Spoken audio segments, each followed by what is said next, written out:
And okay, that we is live, that we is stable. Everything is working. Everything is. Oh yeah, okay. Let's share it. Finally.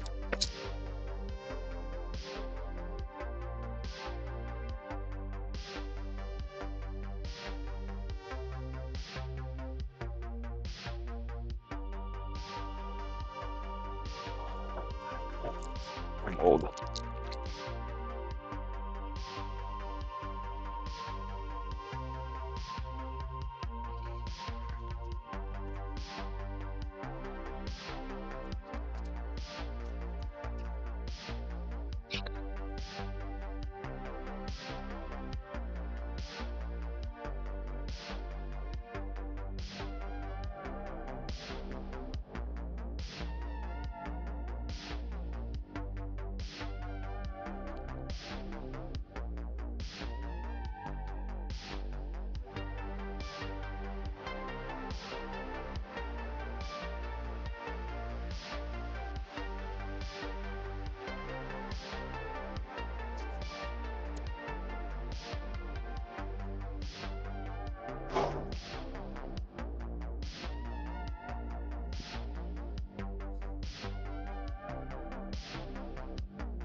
The problem is stuff yourself full of carrot.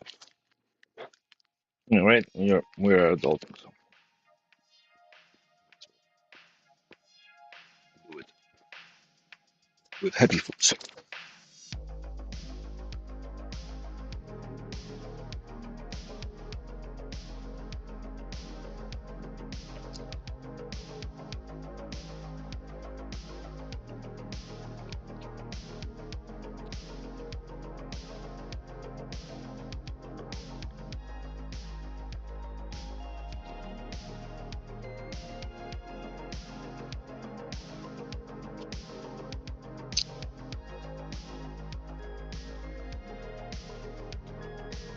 Oh, I'm picky.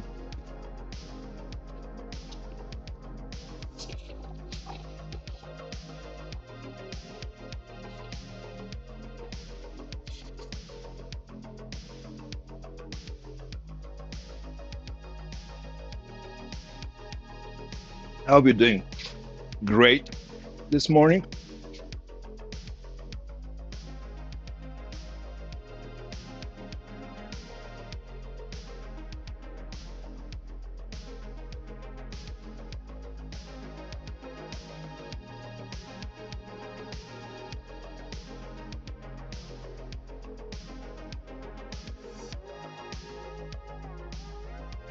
You mean in my shop?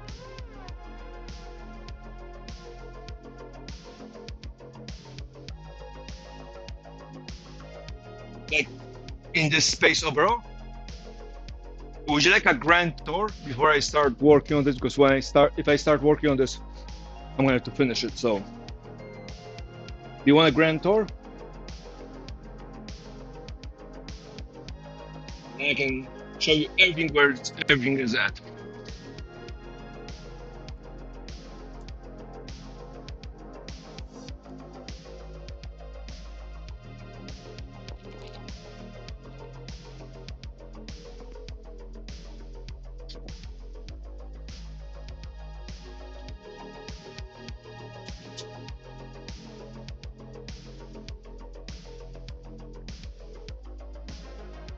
So yes, no, maybe.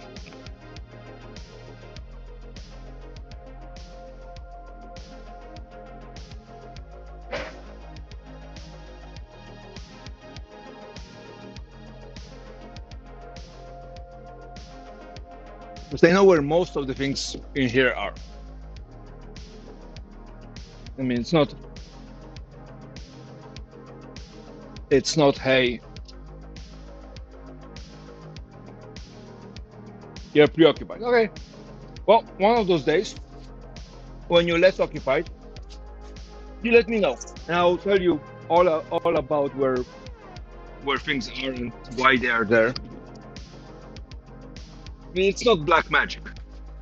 Plus, it looks cluttered, but I've been here for a year, and so I have arranged things over that year. I put in things initially. I put things where I thought they were going to be, and then as I as a um, as the time came, I moved things around and put things in new places, and eventually I have settled on this. And it's still not perfect, but because of that, I have a vague idea of where the main things are.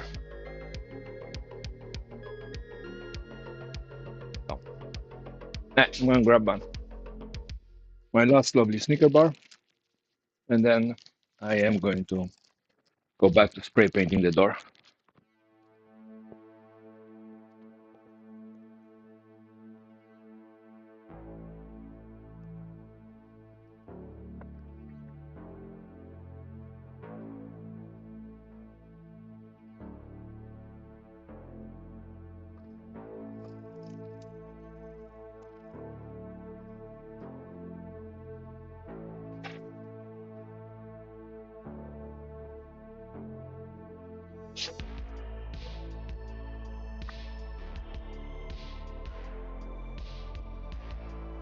And so, with one thing going here, I'm gonna.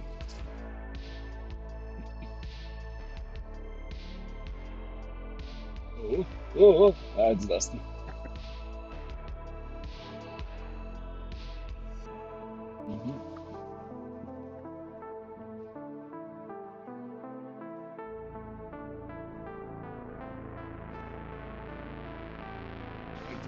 For that for a second.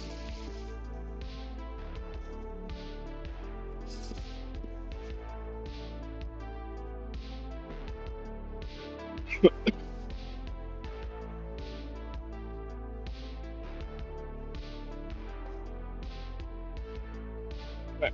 So I'm gonna go start spraying.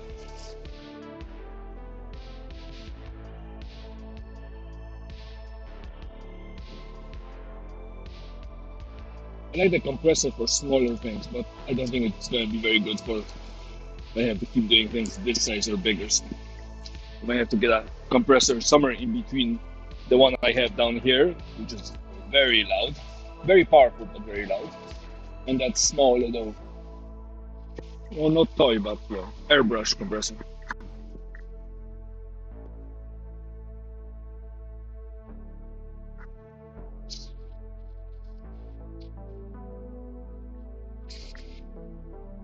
You cannot hear that low bugger at all.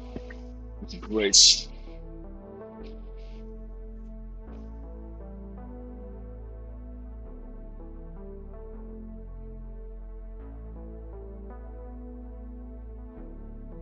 You did a good enough job. Yes. Wait, nobody's talking anything, so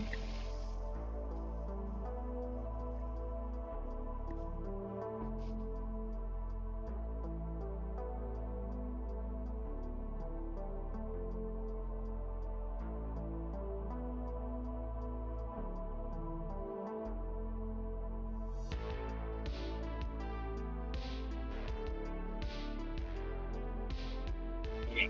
One more thing.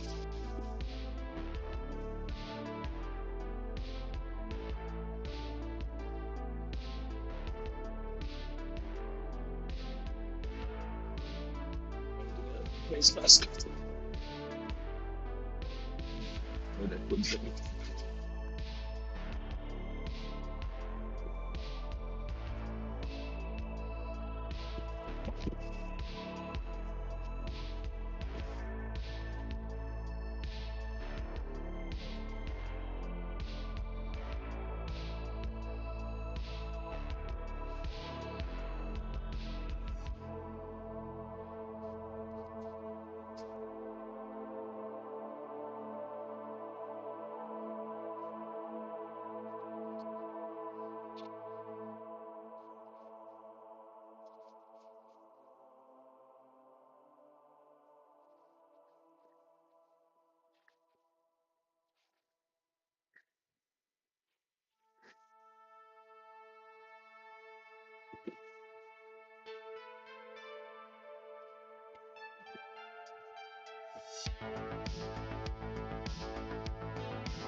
Hey, Sandwan, you have great eyes on yours.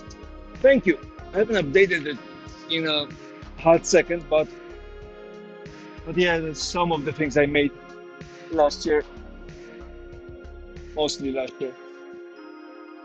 And the casters are necessary. The space is 470 square feet. Things aren't, there's some things you cannot move, like the table saw and, the router table or the CNC. Those are things that are kind of stable. And then, storage. But everything else needs to be moving. Oh, sorry, I got all trucked into trying to put the finish together. I'll try to be a little more diligent about looking up if chat is typing.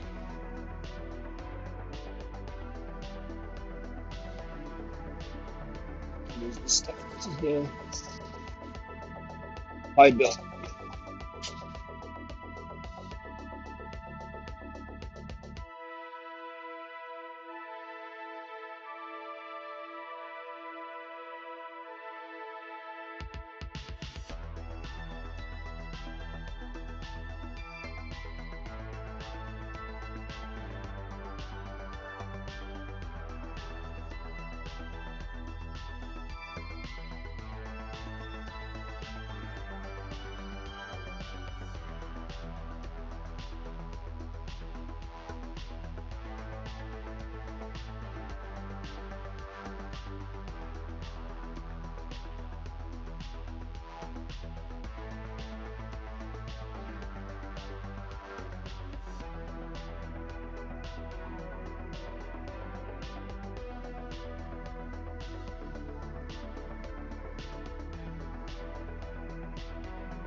I turned my pants on the wood lathe that's Jet 1221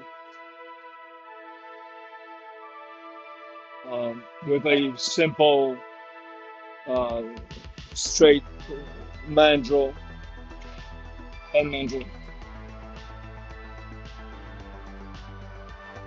I like the Jet 1221 because it has a little bit more power than some of the smaller pen turning lathes, so I can use it to mill brass and make bigger things.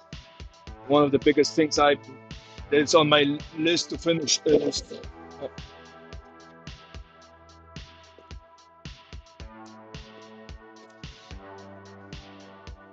is this thing. So, that barely fits. It's supposed to be a solid ball, but I made it a little thin, so probably end up being a lampshade. But yeah, that I can fit that on the. Again, it's not uncommon for me to stall it every now and then, but that's why I turn it on. And then the other thing I do is, well, the two other things that are not always visible is rather than using high-speed steel gouges, I use carbide tipped gouges. So carbide tipped turning tools. I find them to be a bit more consistent. Again, I learned how to turn kind of by myself. Um, and the place was a community shop, so on a good day I would get to turn after somebody who knew what they're doing, so the high-speed steel gouges would be sharp and not completely crooked. And on every other day I would get on the lathe after somebody who decided to grind the gouges flat or crooked or something. So carbide tipped gave me a level of consistency. And then I've been told to start turning things that are pen blank, small ball size, um, small ball.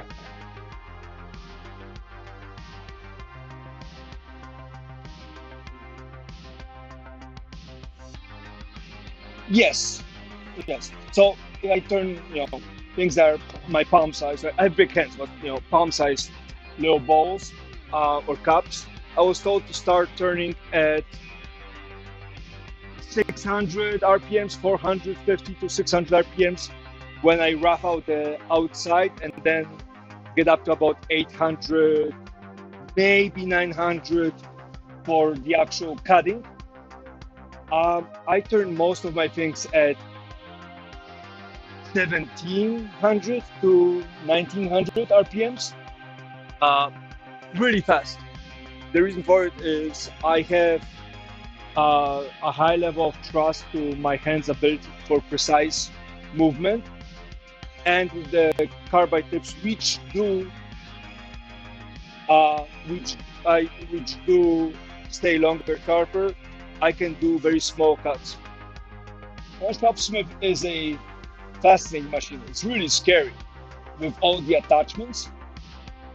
So, I mean, unless there's some other shops, because the one I know of is like Mark 5 or something.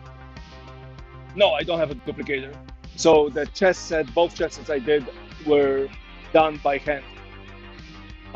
And I just measured, marked, and we did it. No duplicator here. So yeah, so I turned very fast to carbide.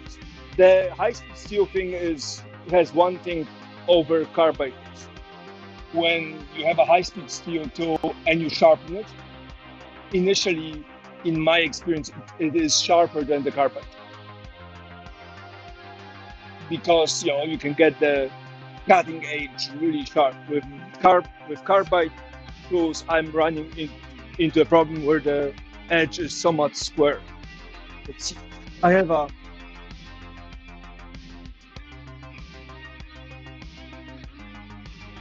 right.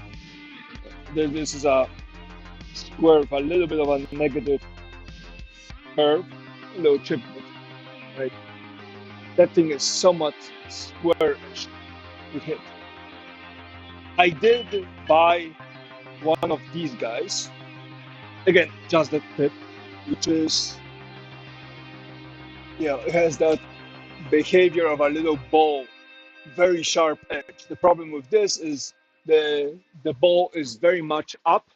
So when it grabs and you push too hard, and too hard, we're talking thousandths of an inch too hard, maybe not thousands, maybe 1/32 of an inch. You know. But you push a little bit too hard, it will grab your wood and either explode your wood or or dislodge it. So that's that. But I'm using carbide tips. I like it. I got myself a couple extra handles, and again I started with a community shop, so bought a carbide tip set on Amazon for $45. Came with like 3 tips and like 1 or 2 handles. No, I don't sharpen. Usually, I replace my carbide tips because they get chipped. So the ones that after rotating it, obviously, if it's still dull and it's starting to affect how I turn things, and some things are a little bit more tricky to turn or not, I leave it aside and I use it to mill brass. And if I really don't like the tip, I use it to mill steel. So, for example, my fence on my, of course you cannot see, but I have the saw stop and I replace the fence with a piece of aluminum. So I have milled down and threaded old screws so I can attach it. Right, so yeah, I mean you can, but I haven't done it. And I bought almost every single carbide tip I bought from AliExpress. So I bought it directly from China, and I tend to get it relatively cheaply by comparison to what I can get in the United States or like on Amazon or something. And since I'm in Hawaii, the only specialty store that we have is Woodcraft. There's one, and they know they're the only ones. So a little bit of a monopoly. I mean, their prices aren't completely unreasonable, but as we all know, you walk into a tool store, it's kid in a candy shop. It's like I want all of it, and you run into the problem of money. So, but yeah, um, I did sharpen some of my router bits when I was testing things. I have a couple straight flute, uh, straight flute um, uh, bits that I use for removal. Like these guys, and I did sharpen those a little bit, mostly using a diamond file of just removing the flat surface, not the edge, but just the flat surface a little bit. It helped for a little bit. Some of it I end up tossing, some of it is still here. So, but yeah, the inserts I do replace, um, and they last forever. So I just recently, after 2 years of using some of them, I just recently got a replacement pack.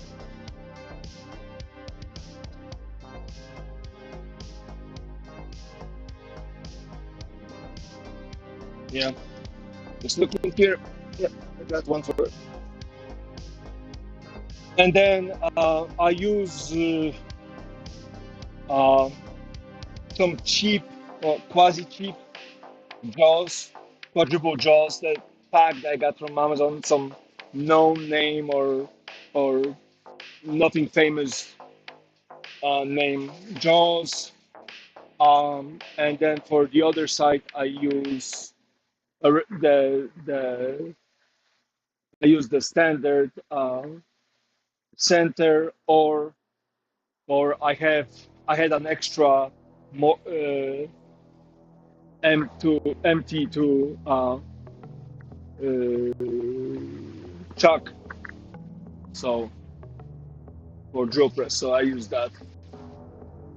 Um, Otherwise than that, a light. If you want to see, uh, if you want to see anything or you have any other questions, just ask. I'm happy to share it. This is kind of. I'm not gonna say I'm passionate about it, but I genuinely like what I do. So so when people have questions about how or why or what for, I'm very happy to take the time to show and tell on what it's. Oh, yeah, inserts replace. One thing that gets me away from sharpening inserts, now that I think of it, is I'm worried that I might put a some kind of a chip in it, and that will cause the insert to crack at some point. I don't know how realistic it is for the insert to get scarred and chipped.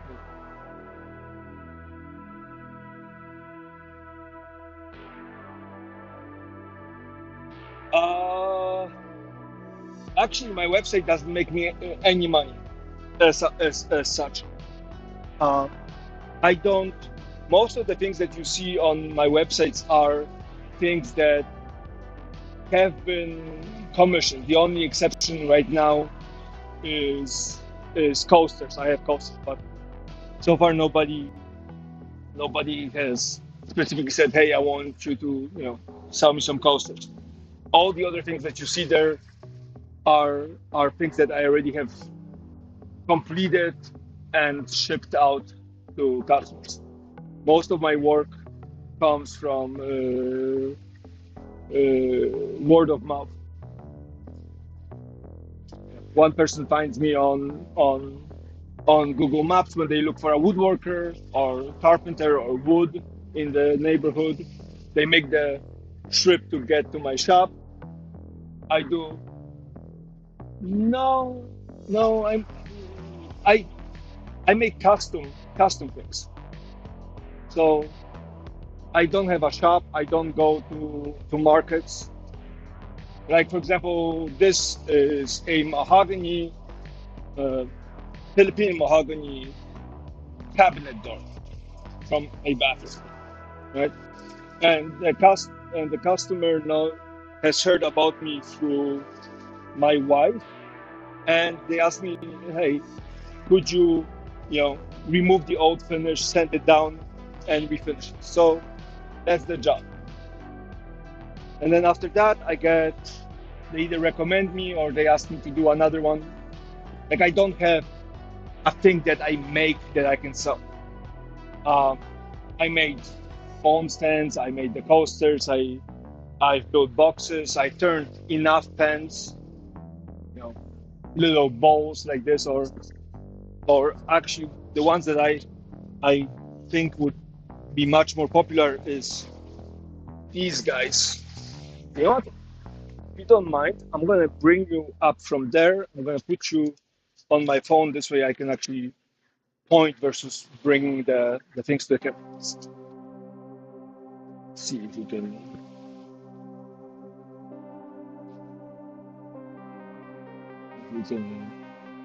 get it to work.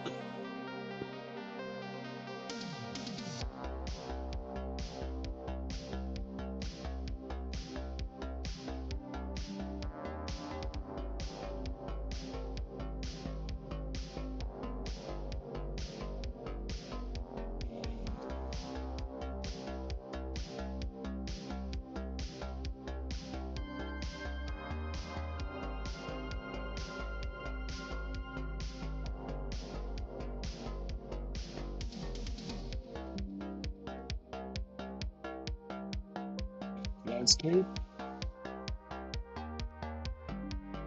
right? Out. Awesome.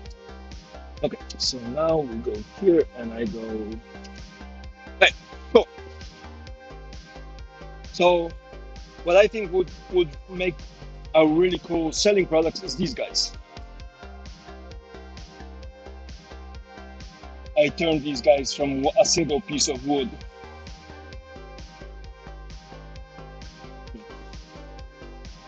So either that or more.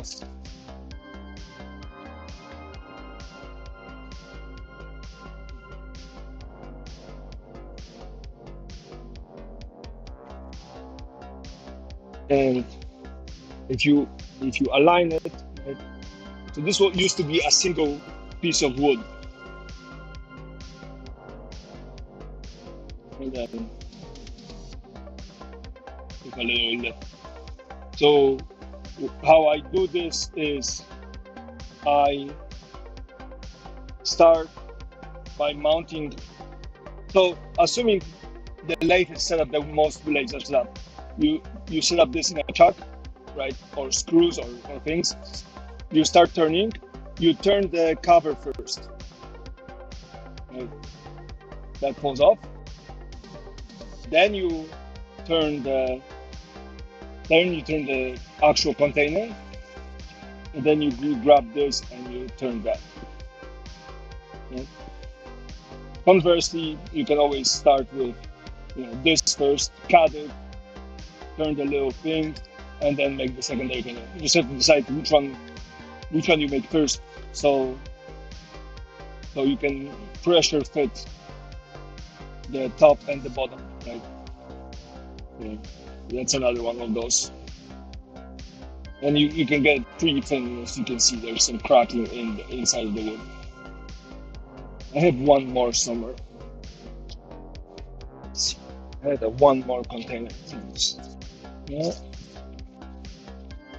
It's messy, I know. Huh. Oh, here it is. Go. and that's one of the nicer one that I made. It's I think it's cherry wood, but it really. And then the ring on the bottom helps with stability. So yeah. So I have made these, but again, I'm not advertising them. I'm not very good in the business aspect. So these are things. But I also make. You know what? I'm gonna set you down right now here. I'll be right back. Don't go anywhere. Okay. Where is?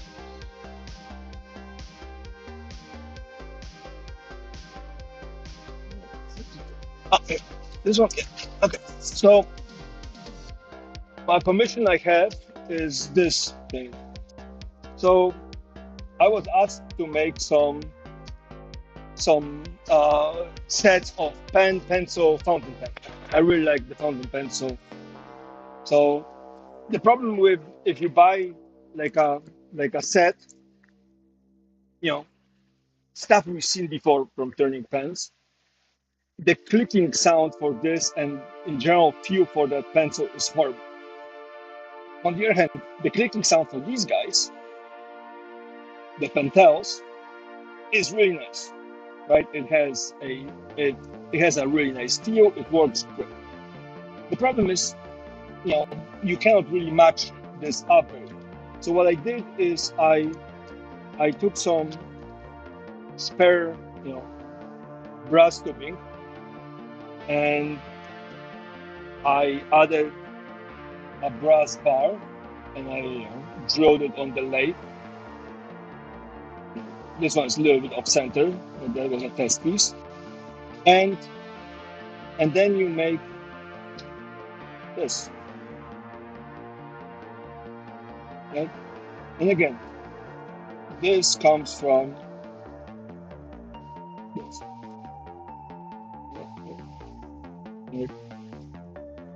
Same tip, same back. But it requires custom brass pieces on the inside. So that's what I'm doing for a commission.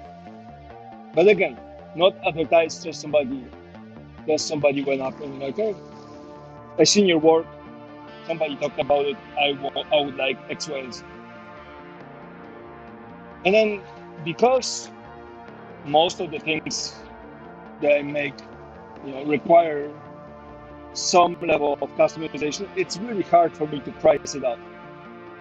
Because if I price it out by the hour, a lot of the things become prohibitively expensive. But on the other hand, I have a shop, so I'm running into this problem of, I need to pay rent. Bad energy, right? One dust collection, two dust collection, right? It's all just there. So it's a balancing act. I'm not very good at, right? And that's a brass bar that I made, that thing from. So for example, custom sets of chess, right? You gotta sit down, design it, turn it. You gotta hand carve the horses.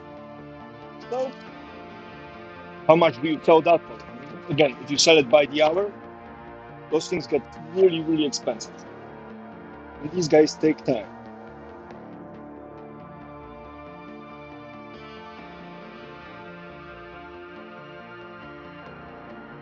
And of course, some things take a little bit more time because you screw up and you actually cut through.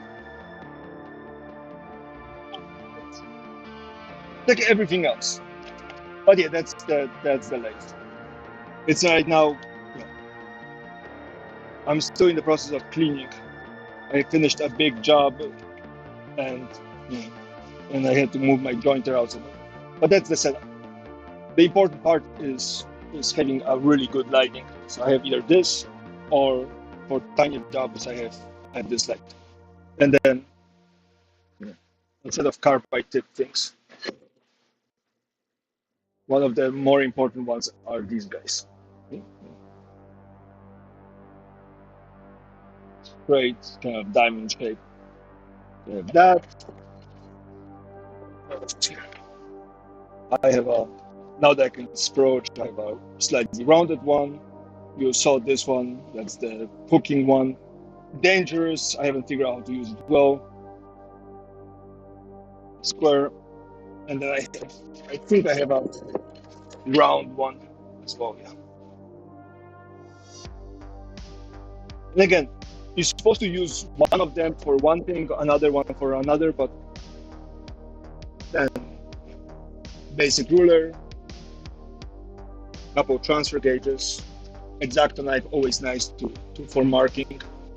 And some extra pieces. That's the extra chalk, but you know, otherwise I use like a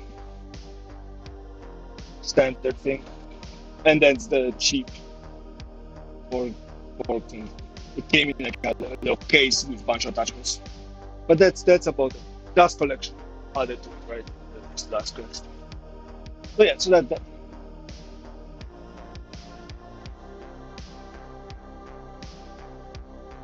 well, I made two in my life. I made two chess sets. The first one was for my dad for his birthday, but this is how it started. And it's just a tight-grained piece of fir or pine. I think this is fir. I had a one of those dowels that you get from like a big box store. And again, it's going to rip because that stuff is soft, but gets you this, right? And that was the first chess set. Again, this one has a nut and bolt in there for extra weight, but you can see the crack here, right? Maple and walnut. The reason why these guys are darker than this is because this is finished with oil and wax, and I kept the oil and kept rubbing the oil in to the point where the wood started to get cooked, burned. Where this is finished with a little bit of lacquer, and again you have to worry about the roughness here. It's a lot of sanding. The other poplar turns pretty well, relatively cheap. You can try to do a screw attachment, but otherwise than that is just try and see what comes out of it. I mean, biggest thing about a chess set that I found for me was to make sure that you have a design that you're happy with, right? So in this case, I just made this design, and then I can grab something and go like, okay, well, that's the width of this, that's the height, right? So I get to actually transfer this to the wood, and then I just mark it with a pencil. Um, I have some of my previous videos on YouTube. I do have you know days at a time where I just turn chess pieces. So there that's that's the same with the actual chessboard. That's the second one I came made from the set. So it just it it gets you through the uh, it gets you through the door, and then everything else is just you go from there. I mean, again, I made the first chess set when I had 6 months of being on the late experience, maybe a little bit less, maybe a little less. Call it 6 months. So I was brand new, and it took me forever. That picture that's on my website of me sitting bent over a bench in like this big hangar thing is me hand carving the horses. It was taken like 10 p.m. or something. Just sit there and just go well.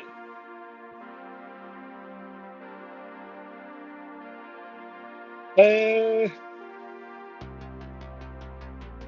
I would like to. I don't have the brain space to do it. So what I do is I stream and then I just leave the stream up with with the whole content and and it's not exactly laziness. It's just I don't have the the the mental capacity and the time to or the energy to sit down and edit them down. I should, but I'm in the shop 10 to 12 hours a day. I stream for 6 hours of that. In the morning, I try to do paperwork and invoices and all that. It takes a while, yeah.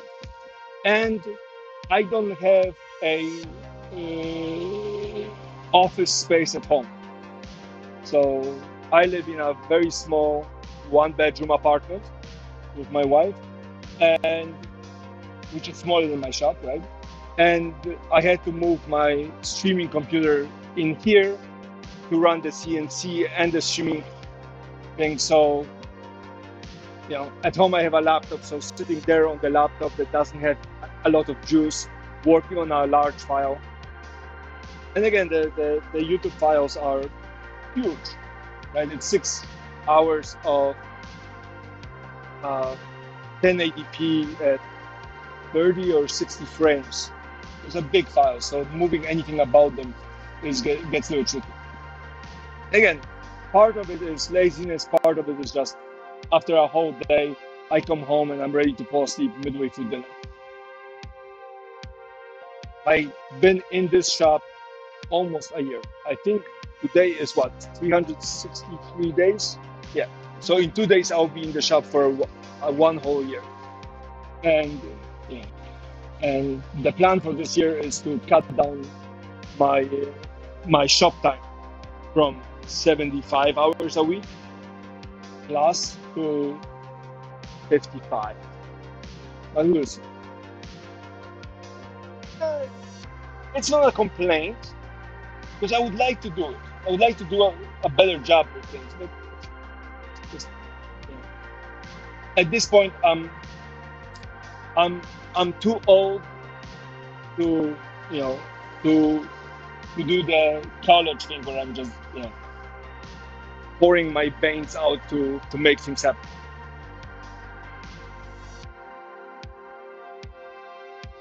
Don't have the stamina, and walking around the brace because I try to lift a piece of lychee, and so a local temple. A random person called me from a local temple asking if I would be interested in picking up some tree trunks. They fell down on their property, and they were curious if I could, if I was interested in some pieces. Because again, they believe that trees have a soul and they didn't want to, throw it out. So I picked up some smaller pieces, and and they're here trying to dry up. Again, this is the first time milling a large piece of wood, but again, the usual happens where things just bend. But that's the plan. Mostly it's burr from the root part, so things like this. I'm hoping it has nice figures. Couple smaller branches, couple bigger branches. I pre-carved this one just so it dries differently. See if it cracks less. I milled some slabs. Again, those aren't very big, 3 inches across. So that was tough because that wet wood is heavy, and this was wet, as in it fell 4 days before. And then these guys. Best guess, this one is about 70. This is about 140 pounds of wood. And it's solid, and it's wet, and it's very dense, and it's right next to the root part. So, like, It all has really cool potential for really cool figures. A little bit of dry rot, but yeah, gotta wait for it to dry, and this is going to dry forever. So I'm gonna eventually have to slice it up into smaller pieces. But it looks, sorry, the sound. But it looks kind of cool. So that. But I ended up pulling my back. So now I walk.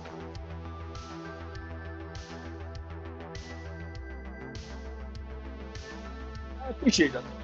But yeah, so that that. And then I got lucky, and this sucker came in. That's a 12-foot, 12-quarter, so 3 inches across piece of ash. I'm hoping to make some cutting boards out of it and some other things. And then, just the rest of the wood storage. It's constantly moving things. And then plywood, because gotta make some furniture for our house because it's tight on space. Of course, pine is everywhere. It's a mess. But life edge stuff is really cool. The problem with that is you need the drivers, right?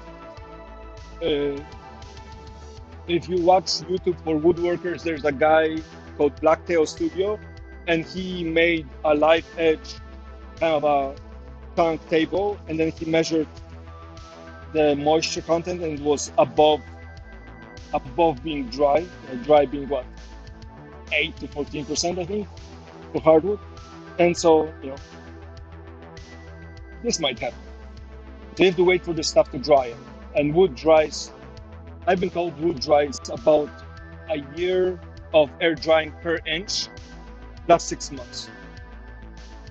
And and this is 16 inches across, 16 inches this way, 16 inches that way. That's going to dry for the next 20 years, maybe less. Who knows? So it's like where do you cut the corner?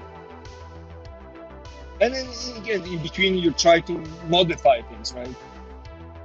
Underneath all of this crap is the router table. It needed modification because I bought a router from woodpeckers. This guy, spin right router, and it's something stopped working. I don't know if it's the brushes. I don't know if something else broke about it. So I had to replace it. I got a Milwaukee because it's a production router. Those porter cables are no longer made, but that means you have to modify things on the inside. So it's constantly something. It's constantly something.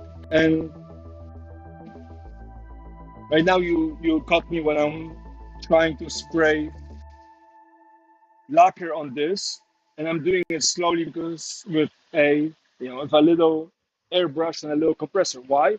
Well, because I have a compressor that I got from my father-in-law, but it's a 4 horsepower, 30-gallon monster, and it's super loud. And it's like, but again, so you have to move stuff. Like where?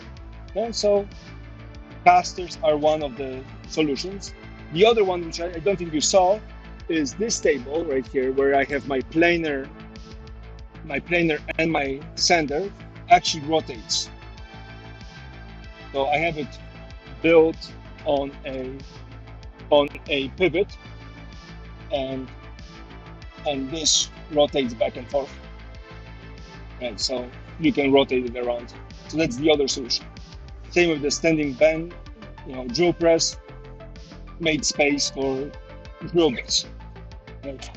Space is at a premium in a small shop, and on the other hand, as I said, where do you cut corners? I think if I was in a garage, if that was the case, I would have probably started a lot slower,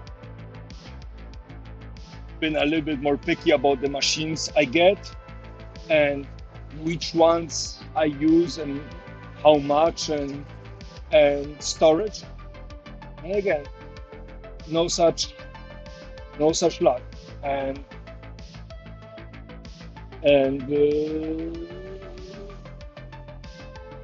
I had two options. And one option was, hey, start slow.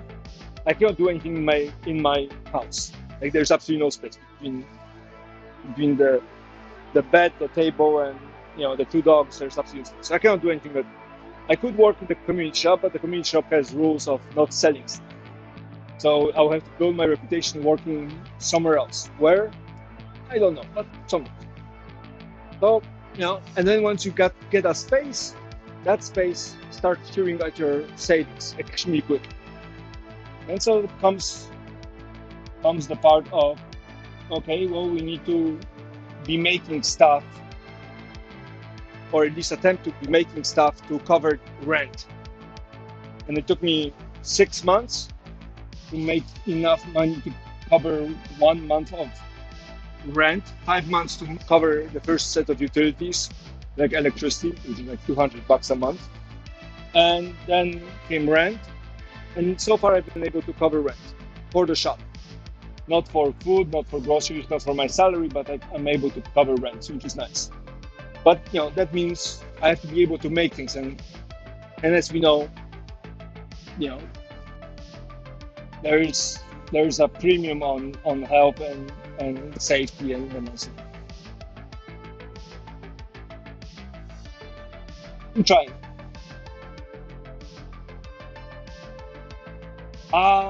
So like my salt stop came from Woodcraft.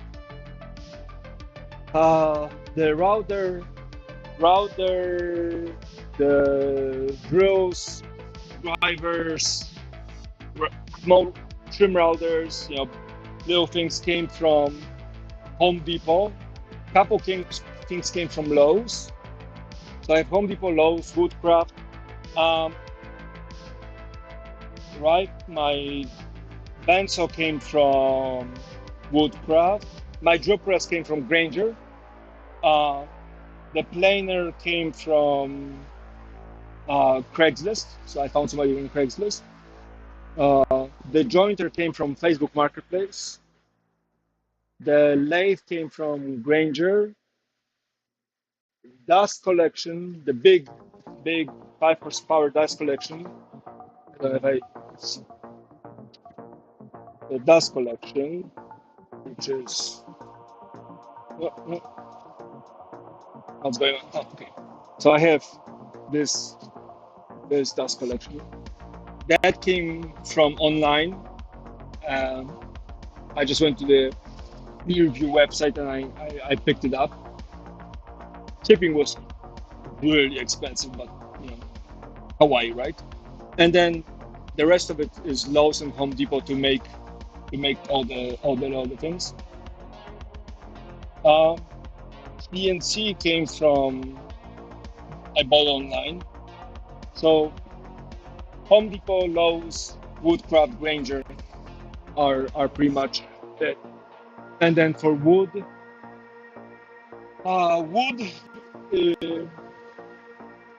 wood.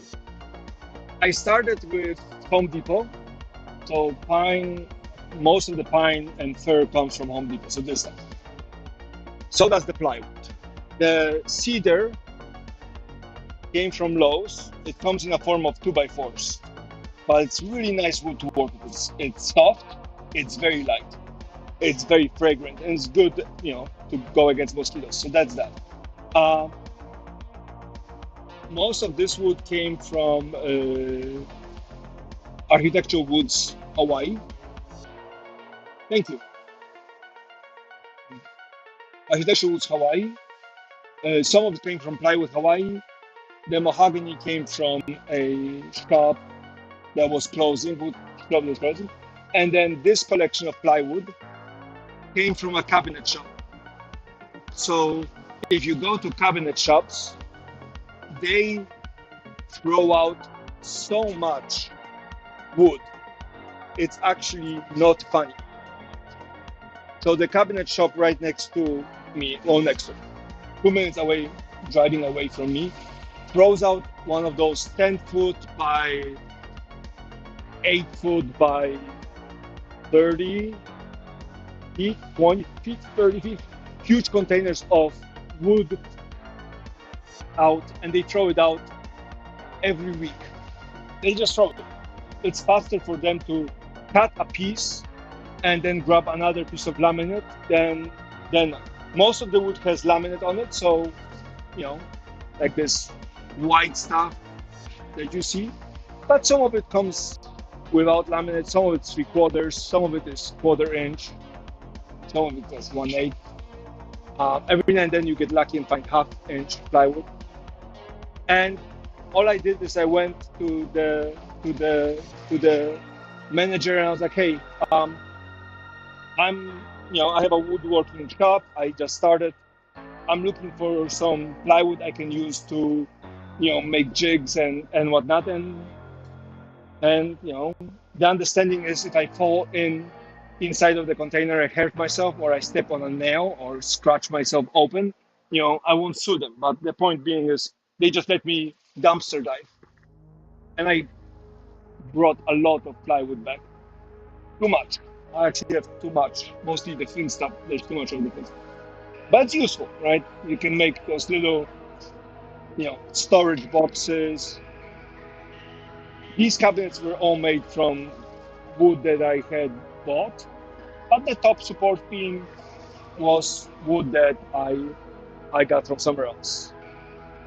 Some of my jigs are made from wood that otherwise I would not buy. So one of the ways to get wood is that. And then screws, I like square screws, but one of the supplying stores carries screws which are called Type 17. And Type 17 screws are really cool because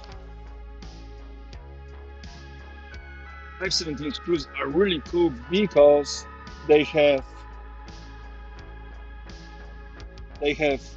this kind of head. It works with square number 2 and it works with Phillips. So I buy these screws. I have a bunch of screws, jars of screws, different screws that I usually use for, shop builds, like this or reattaching things. But otherwise than that, there's some Craig screws, but otherwise than that, I use the Type, right, cabinet screws, and then I really like for regular wood, I use these guys. Not necessarily this length, but this company. I really like these screws. They're self-drilling, self-tapping, so. And then, everything else is just a mess. But yeah, if you have scrap plywood, you always make yourself little things, or, little elevations, so your miter saw gets to sit on, and be flat, or make yourself an insert, or dust collection connectors with magnets, so it sticks together.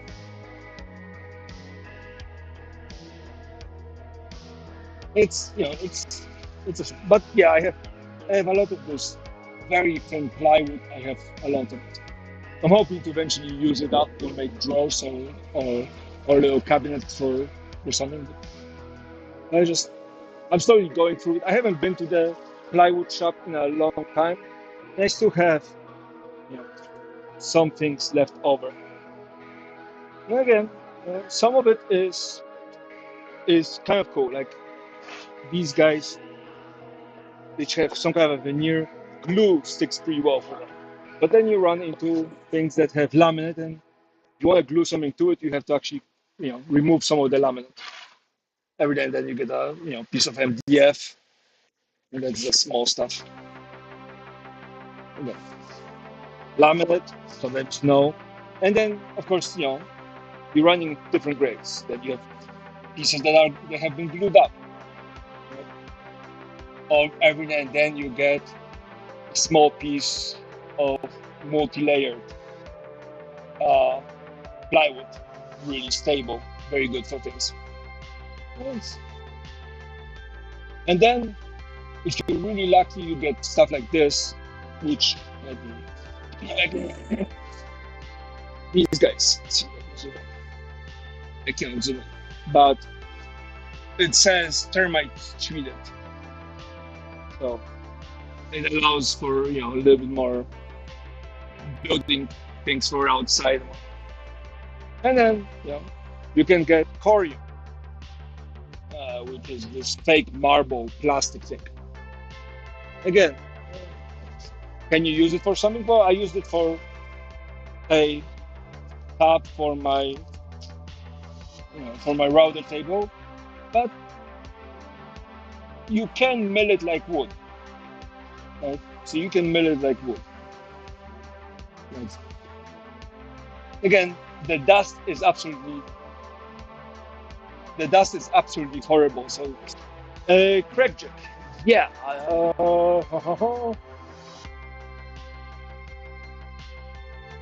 I have it. You can see. Not in here. Not in here. I do.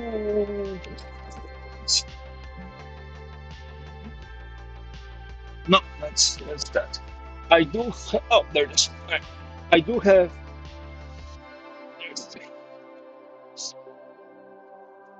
So at the beginning, I had one of those small things that you just attach this, and then I sprung on one of those.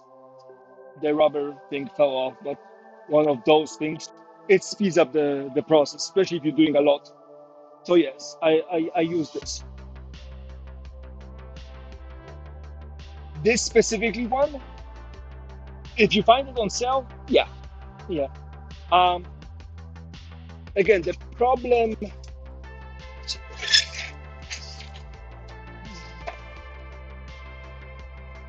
The problem is you start getting all these extra attachments, right? So extra clamps or whatever. The biggest thing that I found about this jig, because you can make yourself one on your own. This is not a difficult piece of equipment, right? The tricky part about this piece of equipment are three things. One is you need to get the holes, line them up with something and get the cutting angle right? Because the cutting angle here, right, that angle doesn't have to be perfect, but getting a jig that has this. So that's one. Two is you have to find a way to hold this to a piece of wood, right? So Craig, this one comes with, let's grab a piece of scrap wood so we have, so, right? And, they have this kind of big clamp and you just clamp it together. Great, right? So this on the other hand has this piston thing and works, right? So this is the important part. For me is to clamp it. So get the angle, get this, right? And then the third one is get these guys. They will surprisingly break on you and whatnot. So I have a bunch of them. I bought them from AliExpress, but again, some of them will break.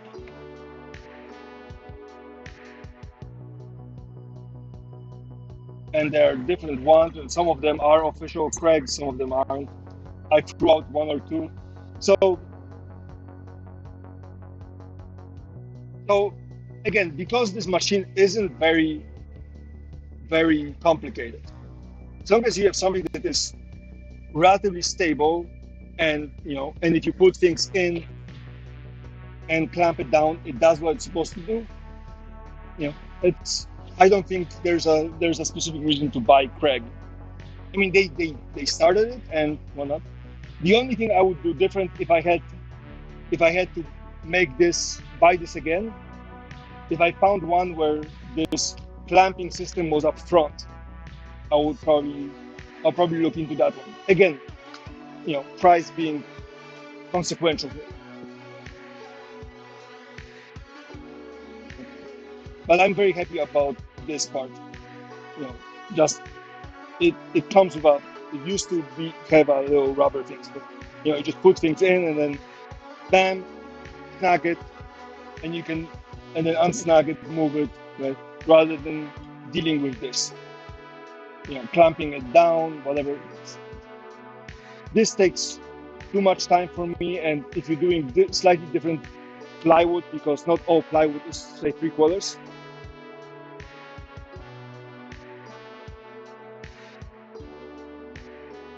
Yeah, well, if you're a machinist, then what who am I? Who am I to tell you to do something differently? I mean, you know more about precision than I do. Let's see. I'm gonna get to this drawer, and you can buy the different piston kind of things. Oh, here it is. You can buy these clamping things. I buy those from AliExpress when I need them for projects. Different kinds. So there's options for that. If you're doing, on the other hand, if you're planning on doing cabinets, get yourself one of these. I'm not necessarily saying this specific one, but one of these marking things, maybe with holes on the side and drill bits that have. Sorry, I'm going to put you down for a second. And these kind of Foster bit drill bits that have a stop cap on top. That I would definitely recommend, especially if you're buying off-brand, because that speed up putting hinges into cabinets. So that I would recommend.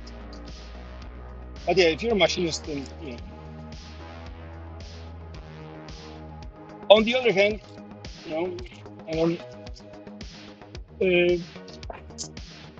there's bunch of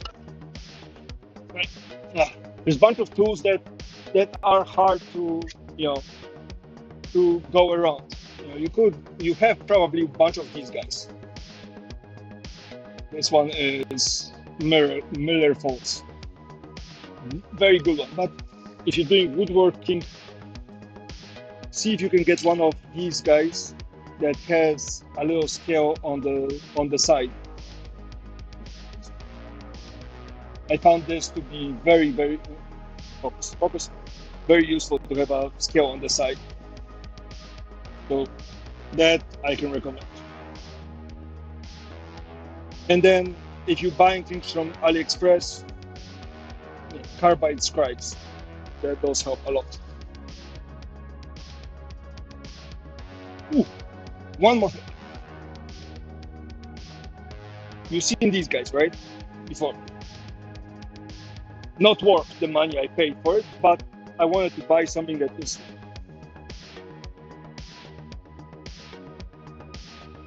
This was 120, this was 7 on sale.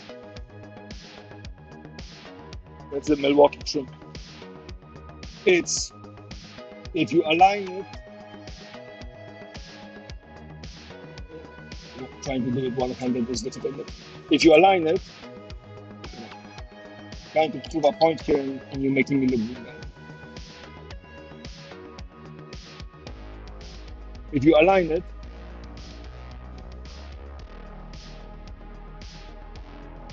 I cannot tell the difference between this and this for precision, and I cannot tell the difference between this and this for squareness. And I grabbed this one a lot more than this one.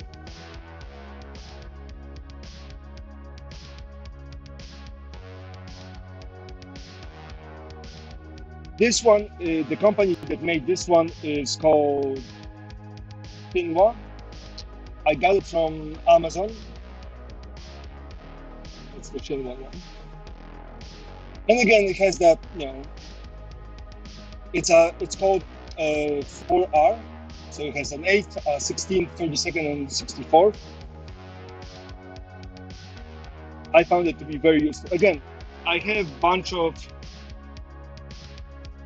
these guys, you know, the old school machinist kind of rulers. They're great. Thick, they're a lot thicker and whatnot, but the markings are hard to read after a while.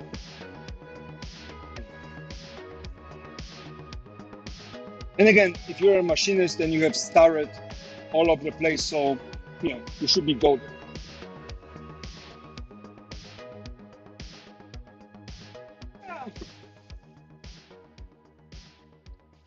I'm assuming you have marking knives, so these guys. If you're doing woodwork, again, pencils are great. Sometimes you want to get these guys. Again, you can try to get the Japanese ones, or you can go on a website AliExpress and get these toenail chisels, and they come in a pack of 4 or 5 of them for like $3 free shipping. So the steel isn't the greatest. Like, don't take me wrong, it's just not great. But considering that you can get 4 or 5, it's even I can dig up my little.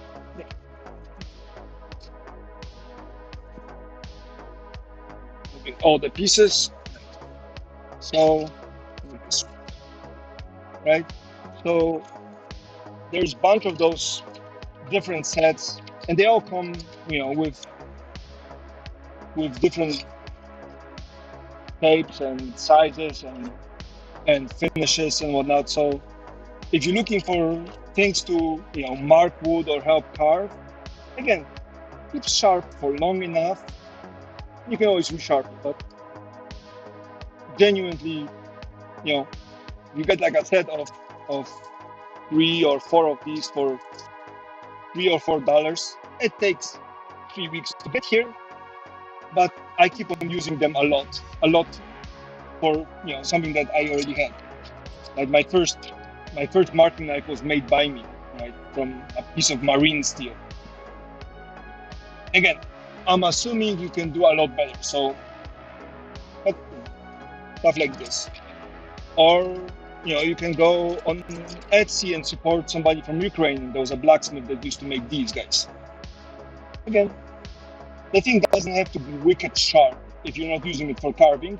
It just has to have a relatively sharp point. A decent file, plenty of those. Chisels. When buying chisels, I'll probably go with the basic Home Depot thing to start with, but after that, I would look at garage sales and the old guys selling their stuff. You can get some really decent chisels from it. And frankly, I cannot tell you the difference between some of the chisels. If you ever find yourself with one of these, basic scraper works great. Again, these things aren't expensive. Like I have a couple more expensive things around, but for starting, it shouldn't be, a lot of the things. Marking gauges, you can make those, multi-tool or jigsaw blades. Buy the cheap stuff. Sharpening stones, yeah, you can go with sharpening stones or diamond plates, whatever. But a piece of glass with a piece of sandpaper on it actually works better, especially if the sandpaper can handle water. So if you have one of those wet dry things, it just works great. Same with planes. I started with a Home Depot one, but then everything else comes from somebody else. Now I have bigger sanding pad, whatever, but all of this is just kind of, These guys help, for turning.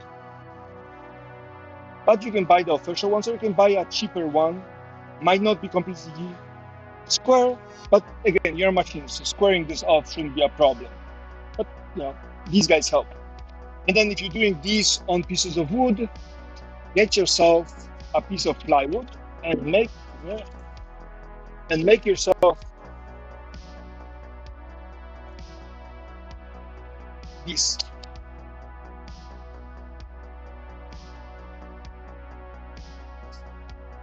Again, if you're not turning something too violently, what you do is you put a little bit of glue on the plywood, a little bit of glue on the plywood, a little bit of glue on the paper, and you slam the whole thing together. Bice it for a little bit, and I use super glue, CA glue, and then when you're trying to separate this, the paper is actually going to split apart. So it's less damage, right? Less damage to the wood, because then you just have to sand this down rather than worry about splitter. And I have a whole stack of these. Again, you can use hardwood, this is maple, or you can use plywood. Again, if you see this starting to splinter, toss it. So for turning, that's a cool thing.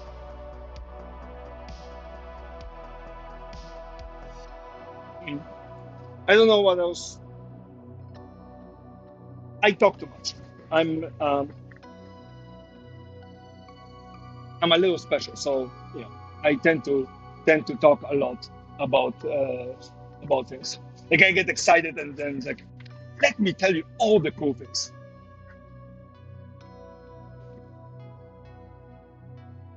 If you're a machinist, appropriate things that you have, because a lot of the things that you have are a lot better than what you can get for woodworking purposes. For example, right, these kind of vices.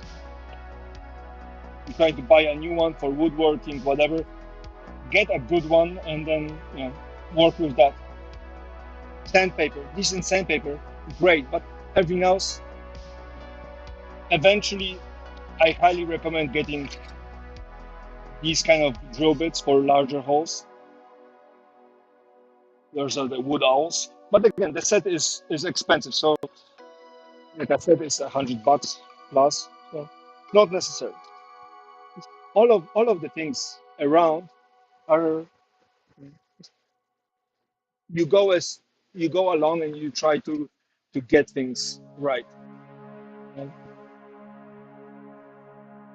again, flea market or a swap meet or something, one of those angle things. I still have different measuring tools, but after a while you don't use all of them. You just use some, and then you figure out what to do next. And all the things that you see online, some of the people are telling you, dovetail jig, great. I haven't used it past like 1 or 2 times because it takes too much time to set up.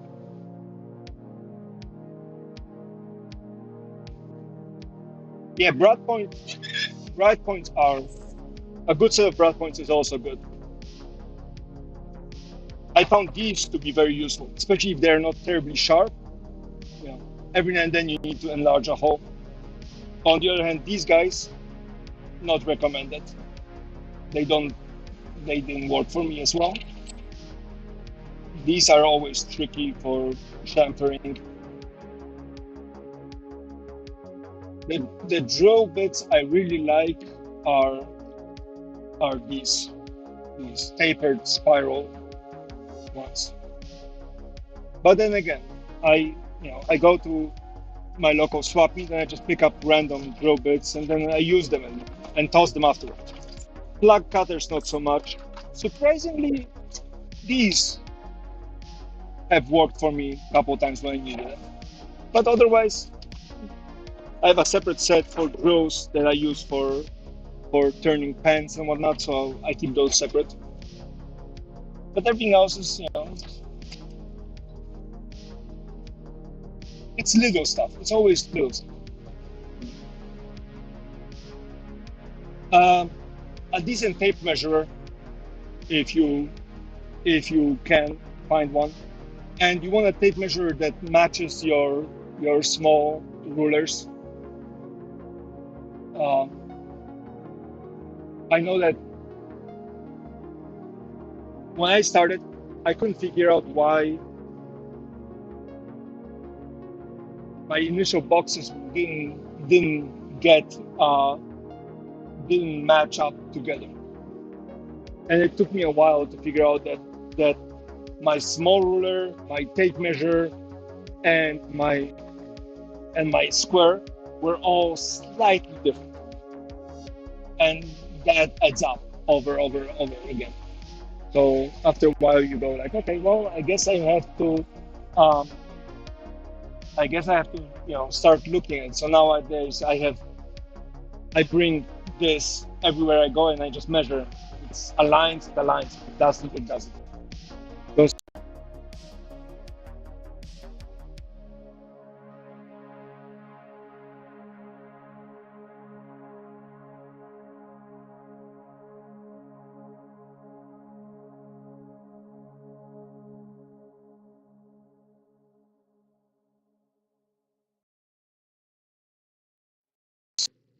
sorry, the batteries are dying. So yeah, do I have anything else that I could highly recommend from tools? The Craig thing is decent, yeah. The Craig thing is decent. If you find a decent price for it. What else? Something else. Ah, decent the double-sided tape will help out. Blue tape, obviously, but decent double-sided tape. Let's see. Right. Right. Yeah.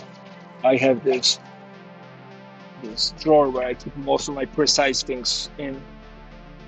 Oh, let's see. Anything here that I can recommend? Well, you obviously have these guys, right? So you're good on these. So that's not tape. Glue on stick tape, sure. Um, I like having these guys. Again, you probably have plenty of these, so that's that. A decent set of calipers, yeah. I mean, I do have some squares. But nothing here is terribly important. Jigs, no calipers. Uh, well, eventually, if you set up blocks, it speeds up the process, especially when you cannot sit down and be measure. So that's that. Otherwise than that, a decent USB-C charger would be great. Anything else here? Decent rubber bands. Well, anything else here is just kind of yeah. You can sandpaper. You can sandpaper. Yeah. Again, I got this.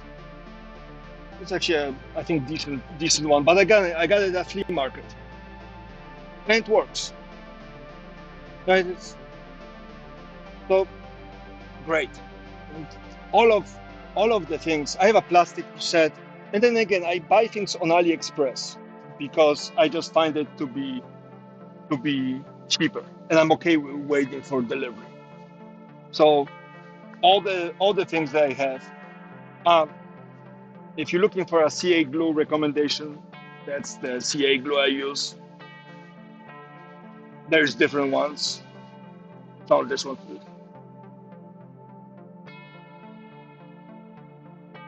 Again, the measuring blocks are great.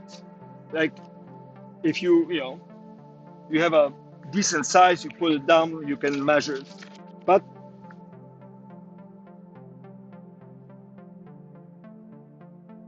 I just made one out of this is called phenolic.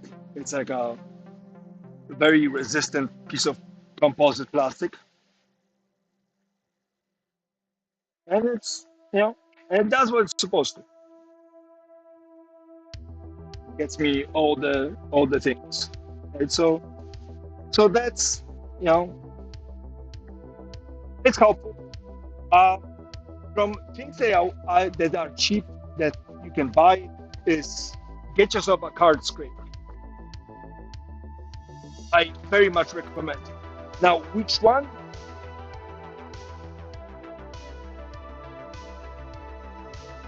Oh yeah, obviously. Uh,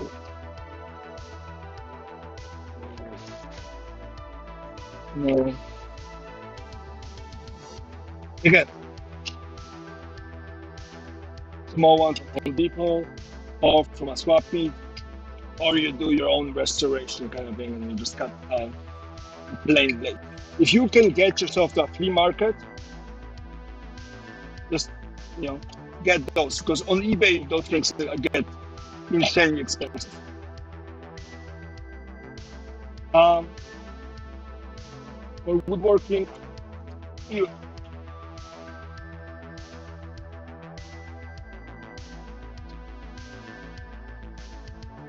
you know have a pull saw. I found those to be a lot better for cutting things. And again, this one I got in Japan, but this one I got online for a third of the price. So, most of those things. But one of the best saws I had was, well, I bought this one. I bought it at a sporting goods store. It's a pull saw for green wood, and I still use it. It's still great. So, can't really recommend this one. Um, the teeth give out very quickly.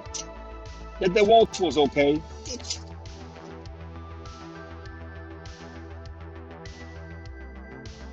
It's there's a lot, and you just start looking. I mean,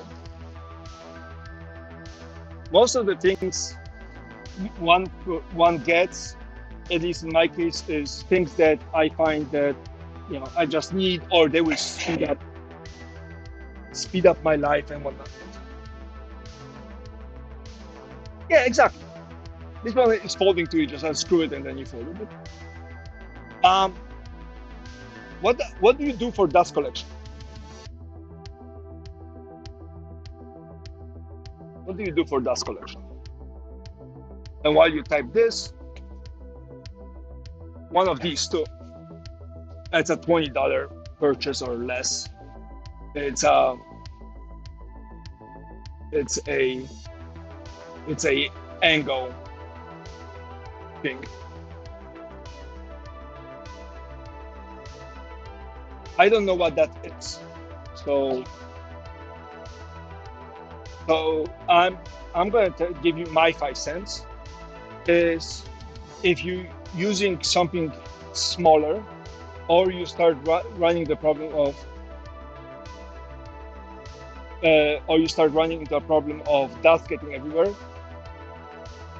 I'm not necessarily saying this company is good, but the price was decent. Is one of those. It's like $38 in Hawaii, $40 in Hawaii.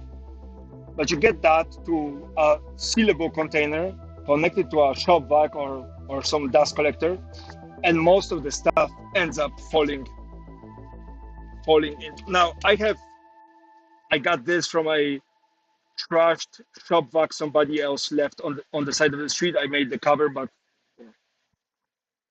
and the good thing is it saves your total. I like the rigid shop vacs, but whatever you have that's available. But the big problem I always ran into is that the filter would get clogged. It's dusty, but I haven't emptied this in 3-4 days, and I emptied this at least 3 times already. So, if you have the space and you run into a problem with dust, because woodworking unfortunately is dust prone, one of these. They come separate from anything else, and then you just build the rest of it. Careful, this container needs to be relatively strong. I have built a couple of it on different containers, and they collapse under the negative pressure. So So, but that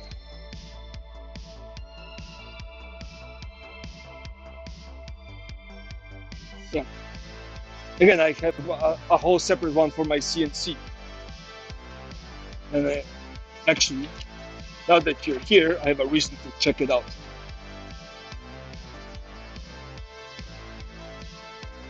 So, yeah, very fine dust. CNC unfortunately makes really fine dust. So that's that. And then we're gonna take a peek. How is the shop vac? Yeah, we wired an extra switch because fancy. Let's see. Let's see. What does it look like on the inside? I see anything there? Is there dust? Nope. And I haven't emptied this shop vac ever. Is it dusty? Well, of course it's dusty because the finest particles will get through the cyclone. But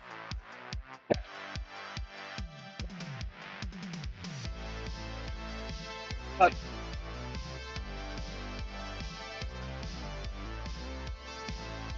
again, piece of plywood I got from a uh, from the cabinet shop. Before that, I had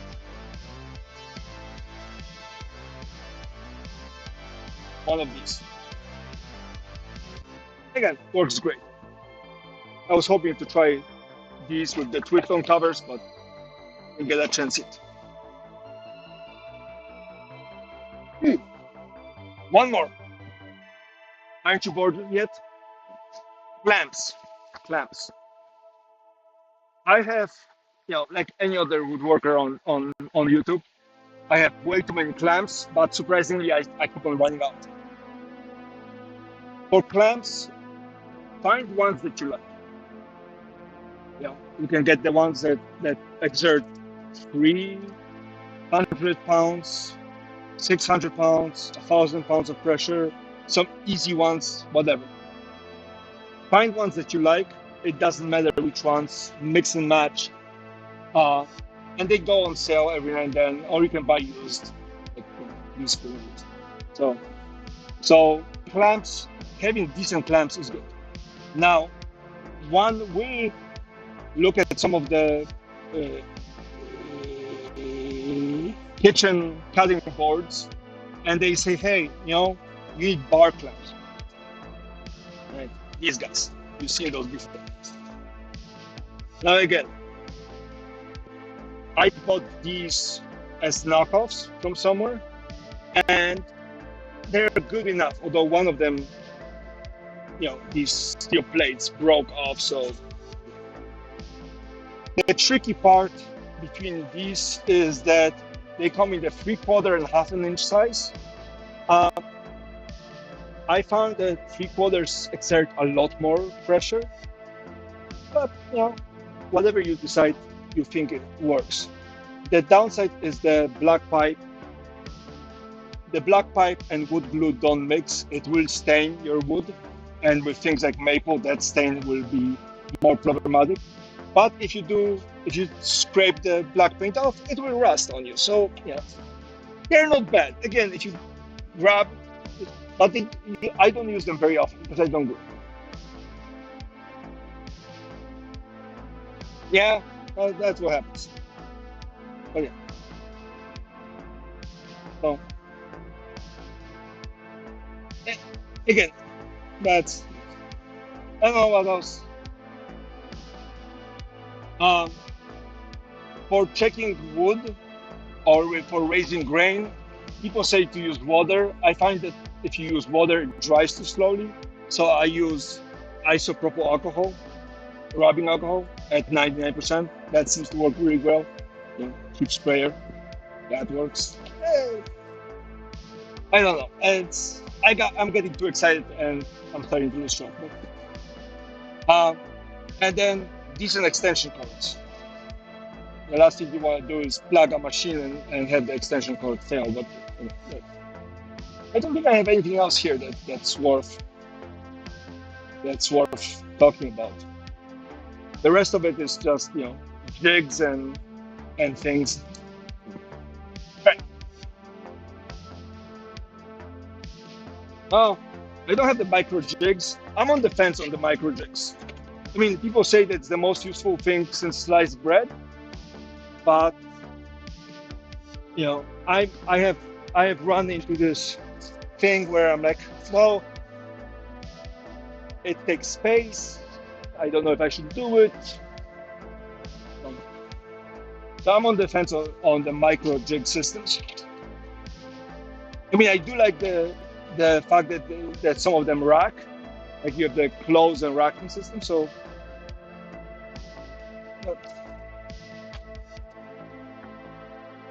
uh,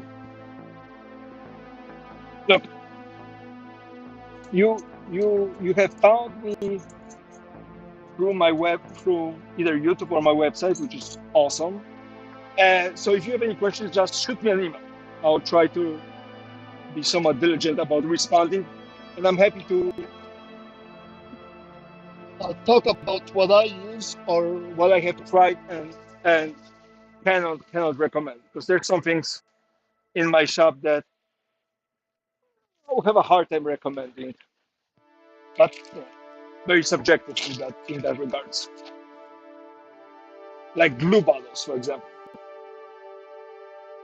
There's two people that do the glue bottles. There's the fast cap and the mousecraft glue bottles, and I found the fast cap one to leak air, so I use the mousecraft one. But I also found that if you go to any store that sells condom bottles, I use those for glue as well. So for wood glue. So go figure. But anyways, I think at this point I should probably take a step back, because my wife tells me I talk too much sometimes, especially when I get hyper and excited. I'll wait for a question, and then I'll work from there.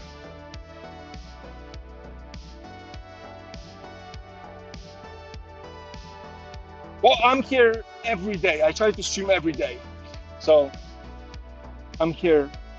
I usually try to start around 1 p.m. Hawaiian, so that's plus 10. So if you're in Tennessee, that's what, 6 hours, 6 hours behind. In your late afternoons, evenings, you could. I'm here. I'm here, and yeah, I'm trying to pretend like I'm doing it. It's 9:51 and it's almost 6 p.m. here. So 9 to 10, 6, 4 hours. 4 hours. Yeah, I'm here almost every single day. I think overall, when I was streaming, I'm pretty much always here. I spent half of the day doing boring things like on the computer and whatnot, and then I try to stream the rest of it. So you see me unedited, kind of fail, not fail, whatever. So we are different, 4 hours difference.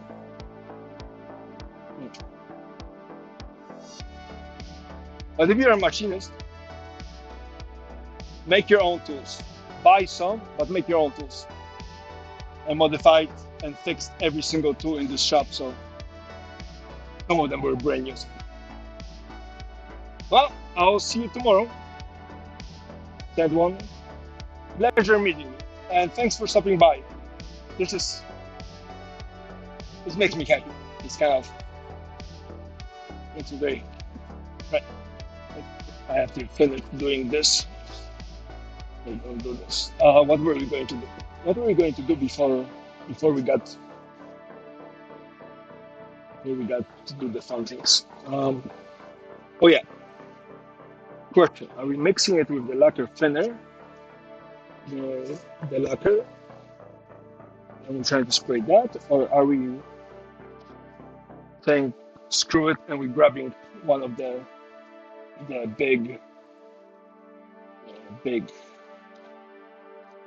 high pressure, low volume guns, and we're spraying that. The problem with those guns is that you get so much overspray. First things first, I need to do what? I need to get access to here.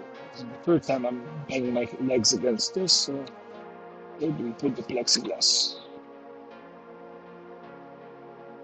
Mm,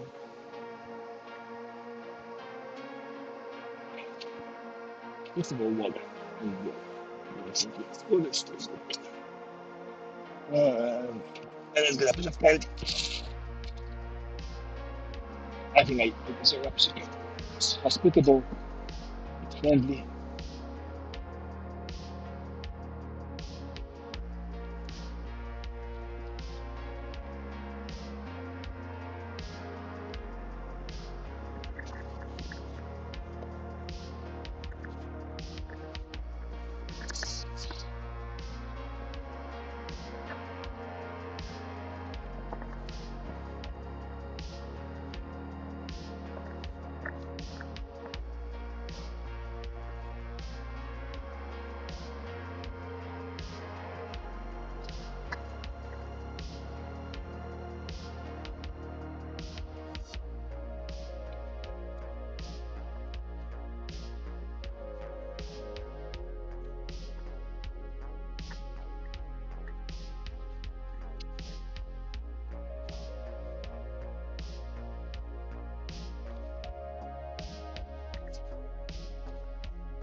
A little embarrassing.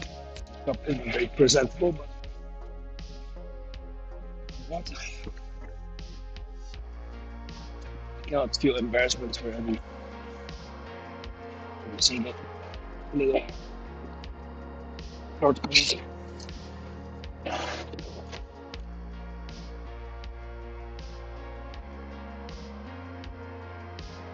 Where do we put the plexiglass? It's there. I could try sliding it here. When I'm done with fixing the router. Even now. No.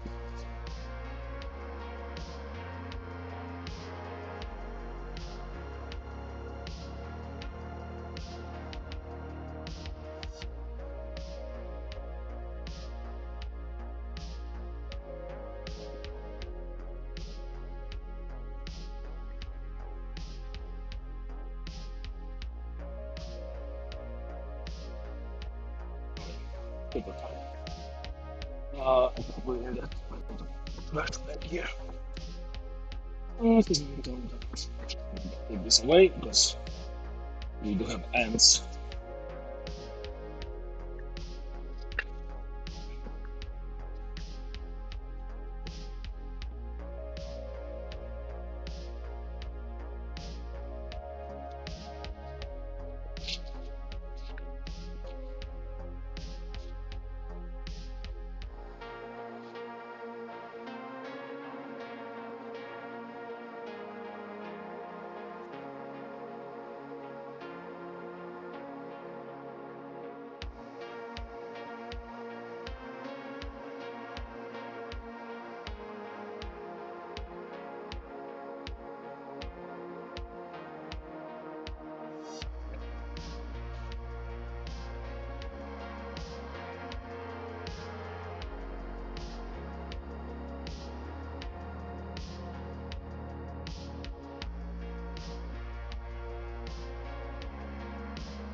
Looking to make with a machinist, the level of precision.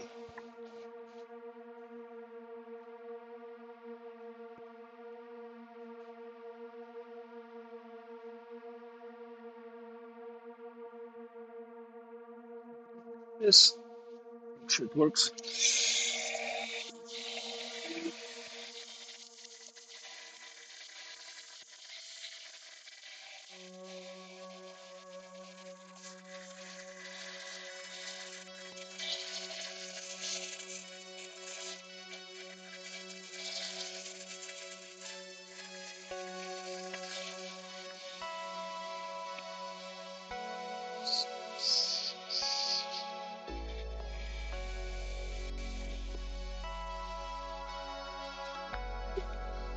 So that solved that problem.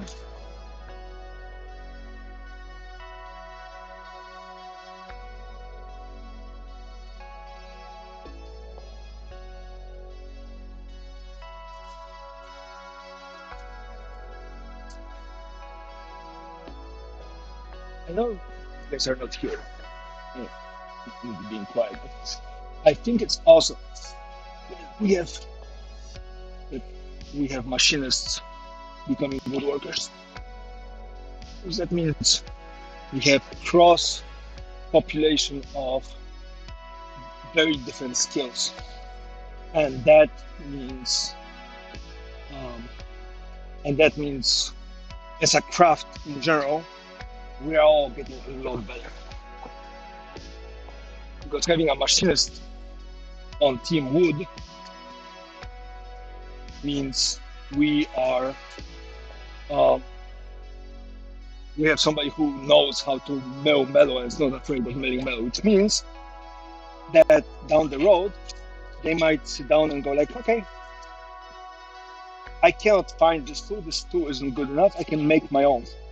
And then maybe they share, maybe they post it somewhere, and then scrubs like me can go and be like, oh, ew, I can do that too. Steal the design or something, or the idea. I think more woodworkers is better than less woodworkers. Competition makes us better. I mean, it would be really sad if I wasn't good enough to compete. Like I got chewed up because people were better at marketing and selling and all the things. That would make me very sad, but on the other hand, it's just better for the craft. I think it goes like this for everything. It would be better if there was a better competition to be politicians or teachers or not.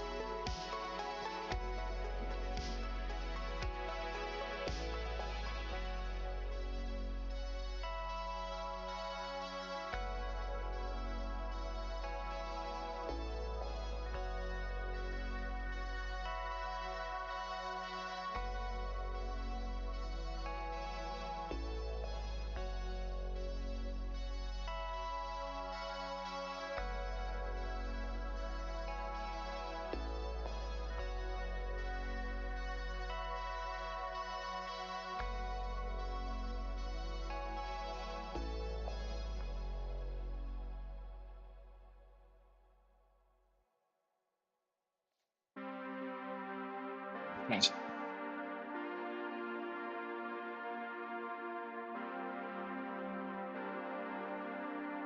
It's really nice. I guess it's getting really old.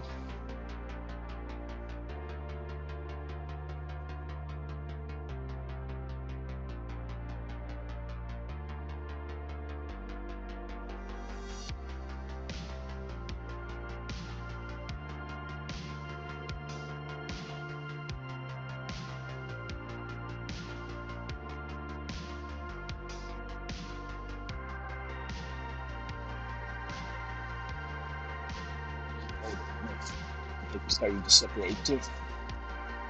The wetness.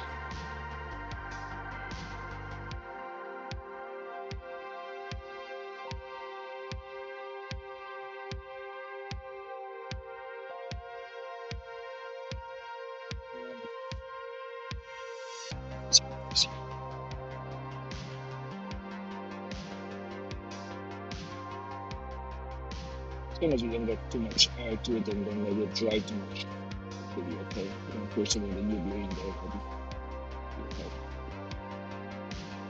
This is still.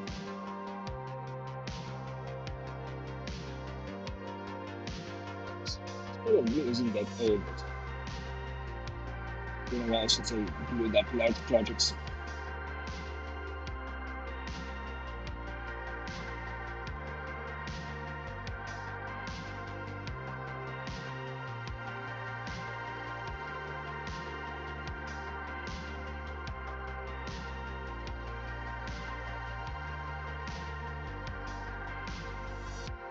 I also think maybe the cap isn't sealing it right.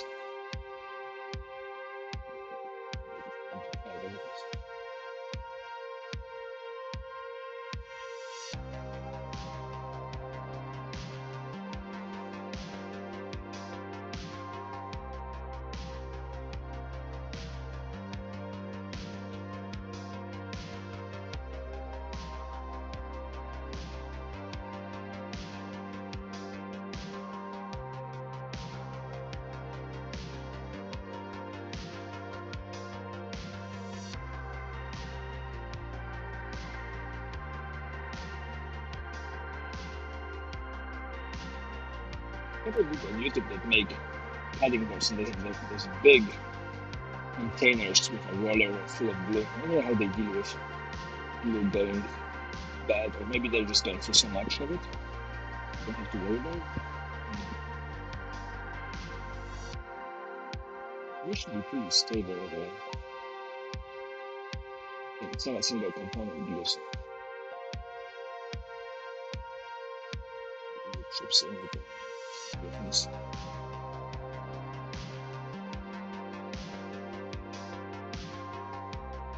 Plenty of wood, $100. It feels like a translucent jello.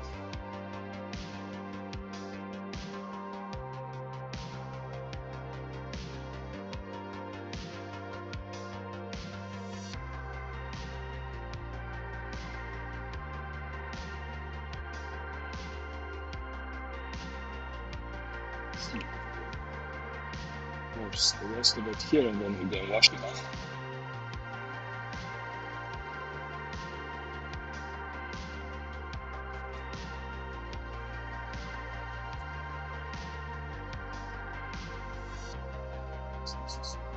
Just push.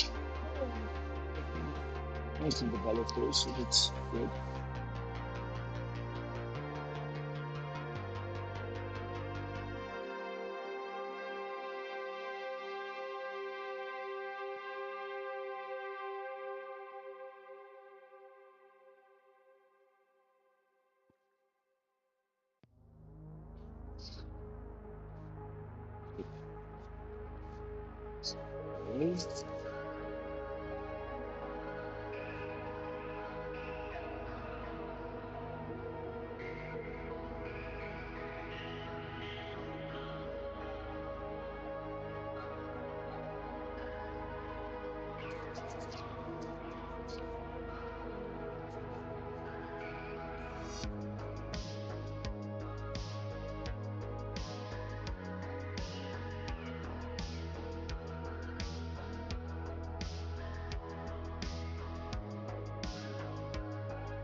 Yeah.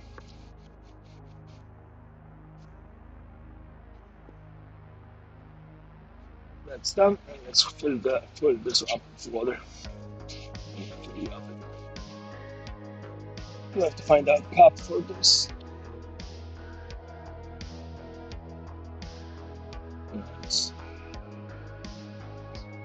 So the cup. Nice. to use it.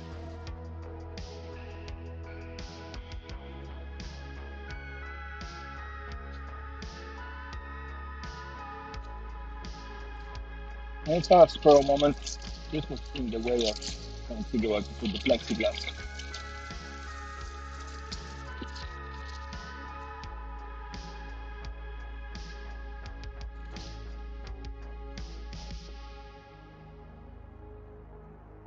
I mean, last time I tried to clean a glue bottle, I let it dry out and then spit out the glue.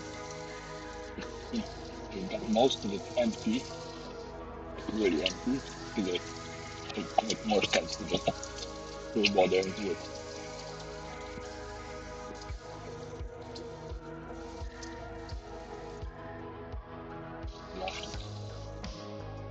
Because glue is really fun to scoop out when it's thick enough so you can pull it and pull out a whole layer of it.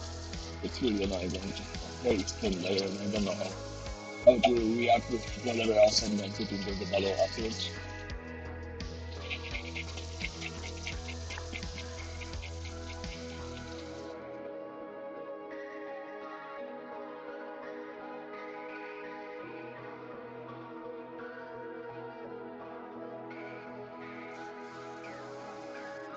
Looks like fancy like that.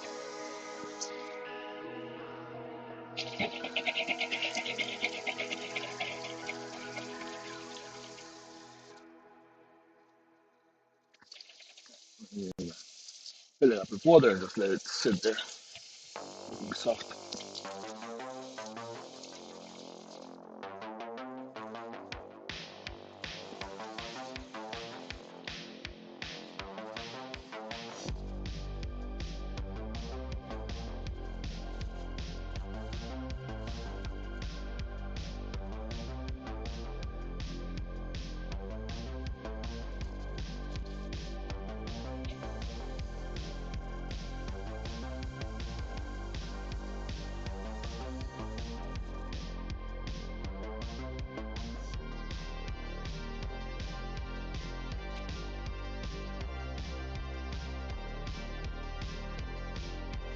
And let it sit here. Okay. Right. Let's move the plexiglass. That's acrylic. Maybe it's acrylic. We could put it against here. This part. Yeah, we can hide it right here with some glass. That's safe. Some glass here.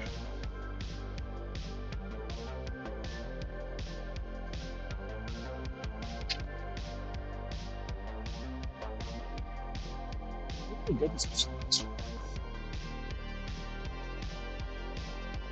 plated glass. I have a piece of glass.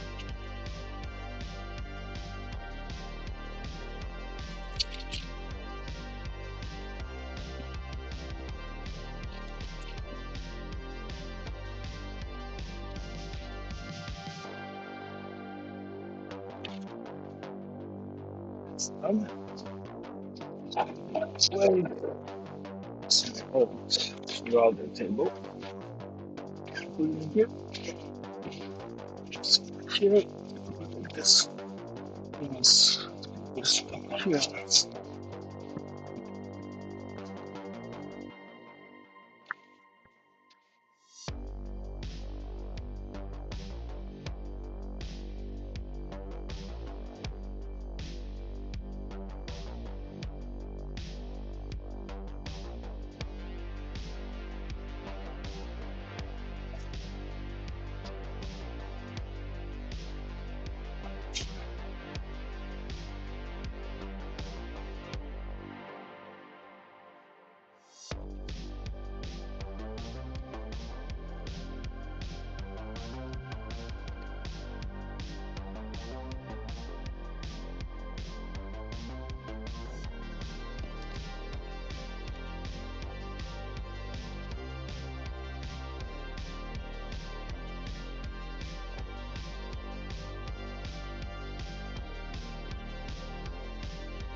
The rest of it,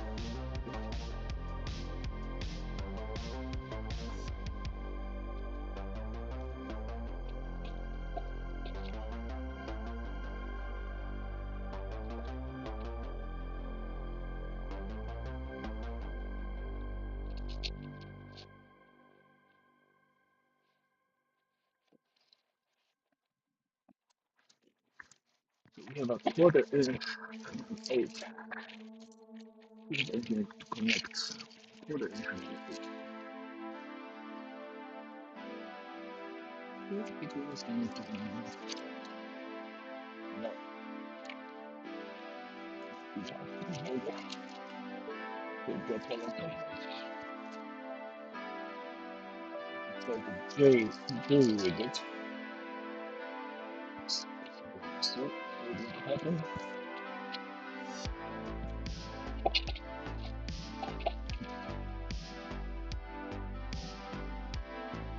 is this. We go down. We don't have to be able to display this.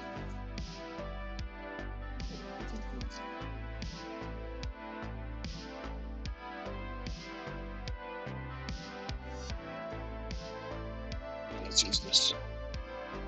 Keep going.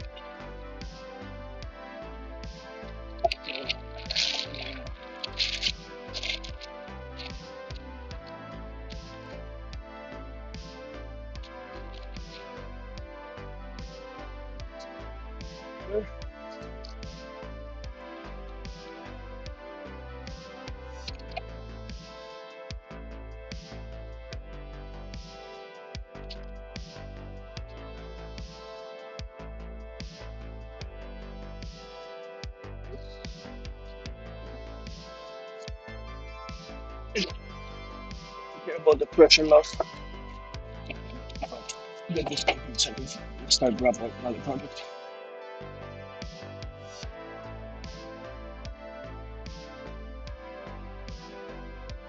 So let's do this. And let's do this.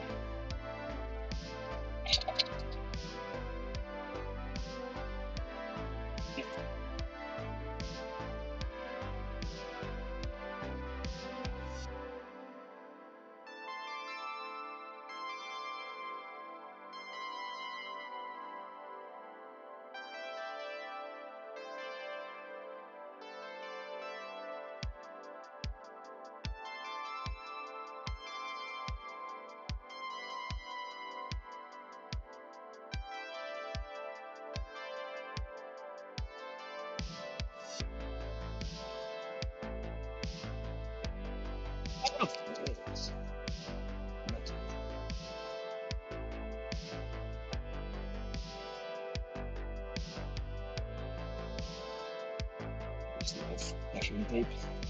So let's cancel. Yeah.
thing I have is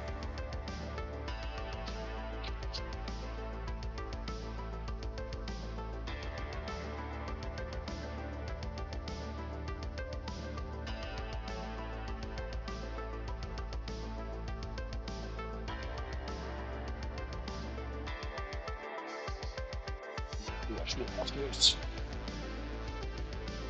Rinse down, but not washed. Let's push it aside. This aside.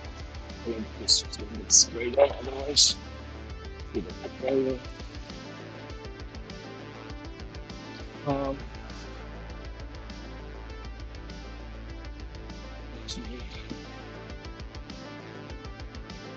let's spray that way, don't fire. Gloves.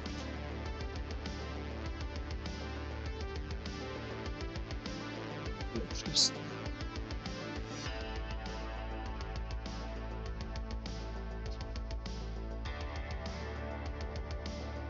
and more compressor would be great. It doesn't sound like it's going to take the whole world to Godzilla and kill it. Yeah. Lovely.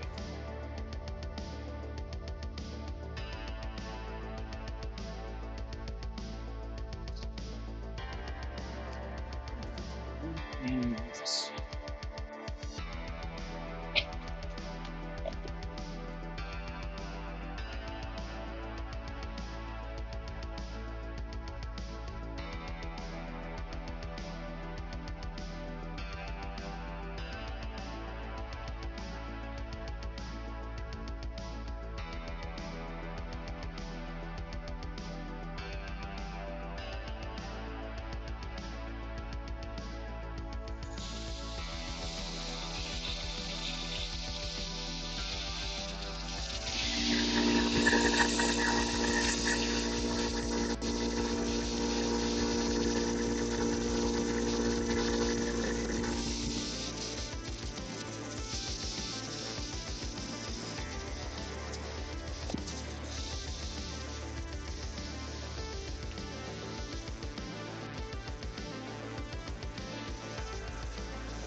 Oh, anyways.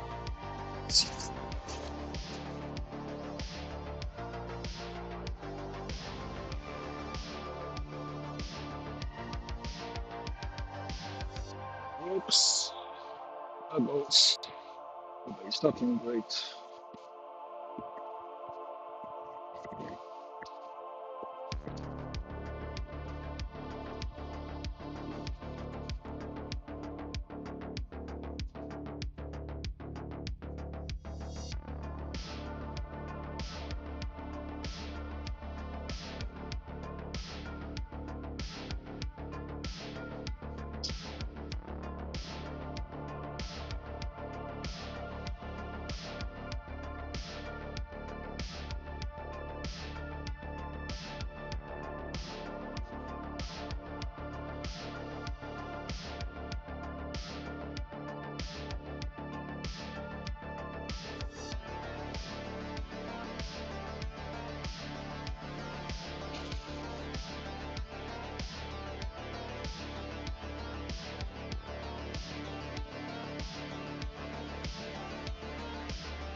Very nice.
Testing.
Take this out.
What next?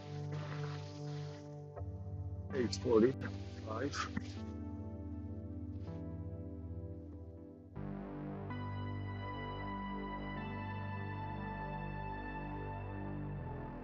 What's next?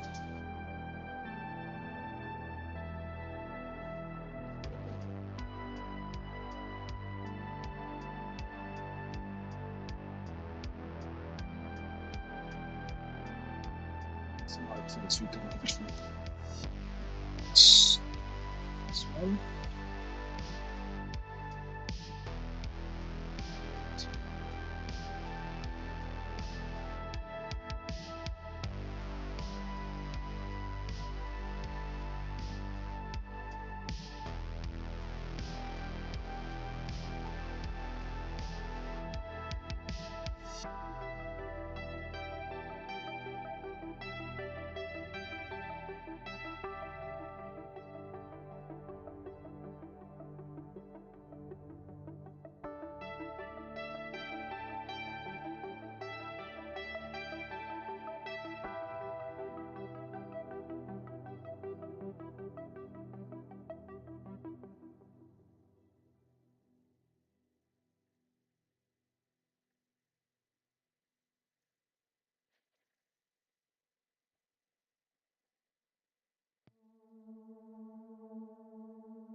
Sending some of the widgets. Otherwise, this is good stuff. That's making the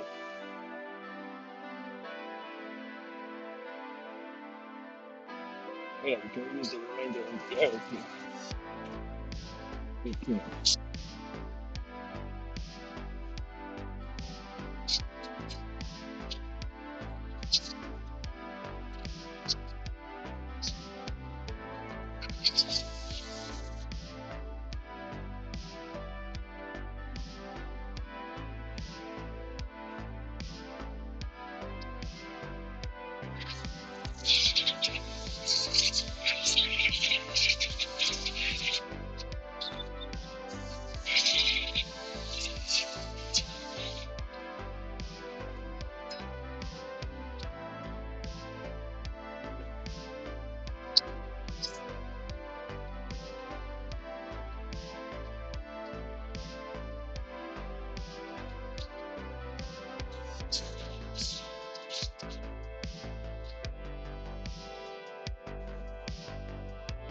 rest of it is gonna go out with the water.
It's always something.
Okay, strain. Change this guy.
Nobody's watching, so I think I'm just gonna do invoices now.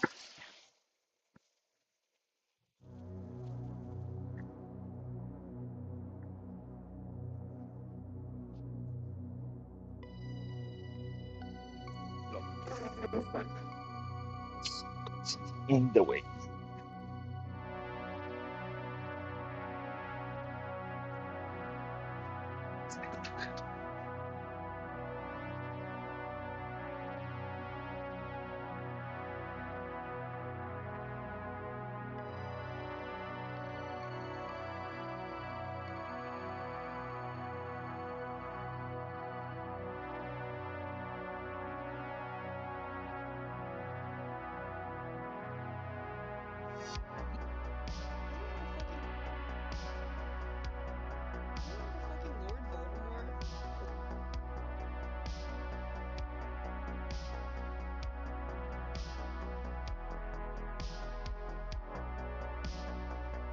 Uh,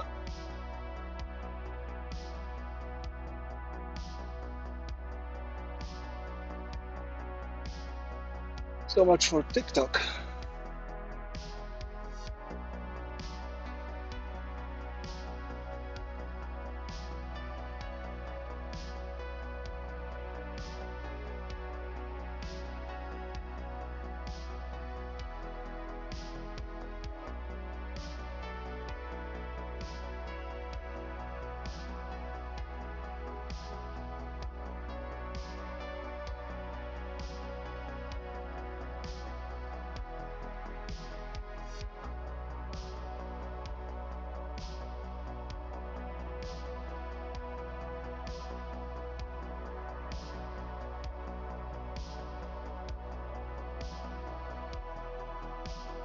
Well, we managed to download some of it.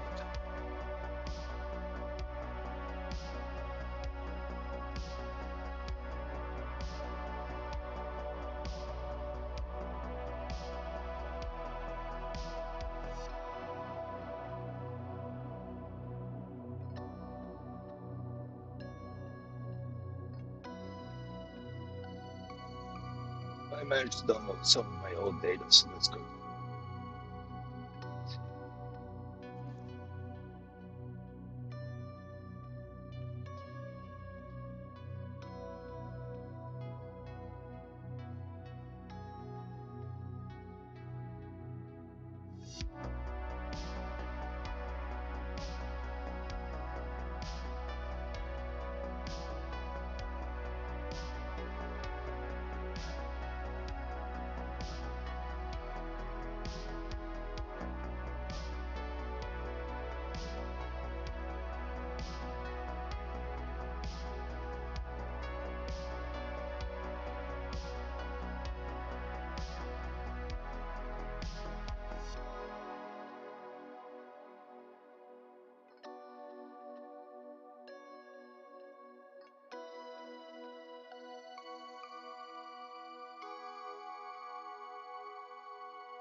Alright, cool. So the woodworking thing stayed.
Right, so we have some some things got saved.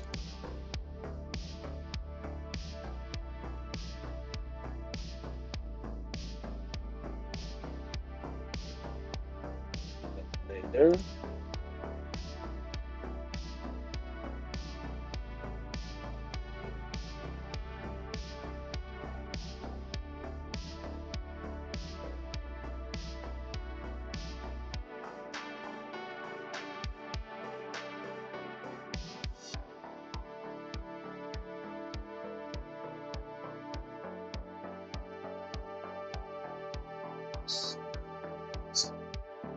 Printed. Setting up the printer. Printer I would be able to print some of the invoices they make.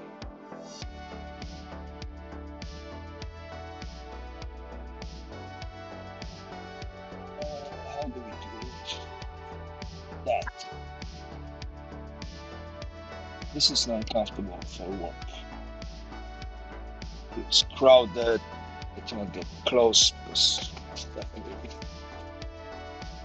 How do we do this?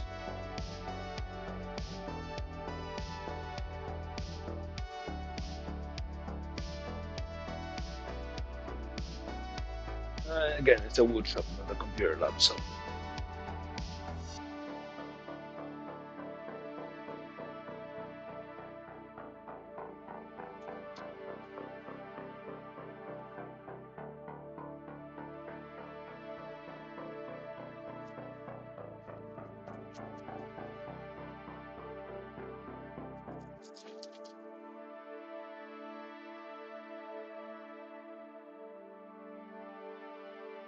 So the glue, the wood glue we were trying to wash earlier, it's too solid.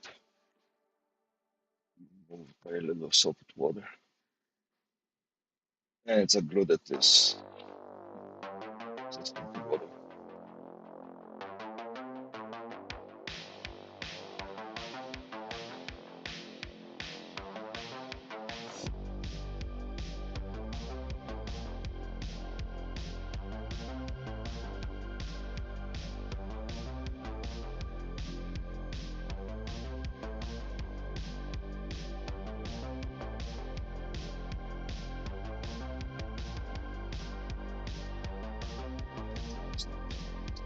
Anyway.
Oh, let let this dry out.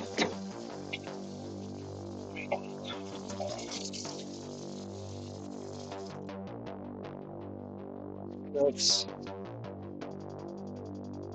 but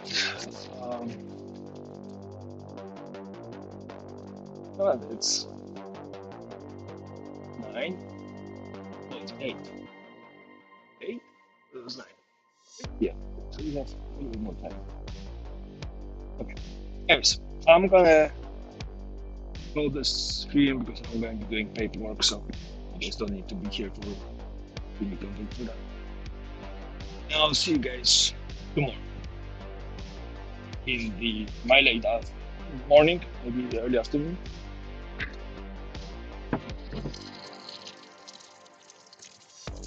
Stay frosty. stay out of the trouble. Hopefully, hopefully you enjoy this short day.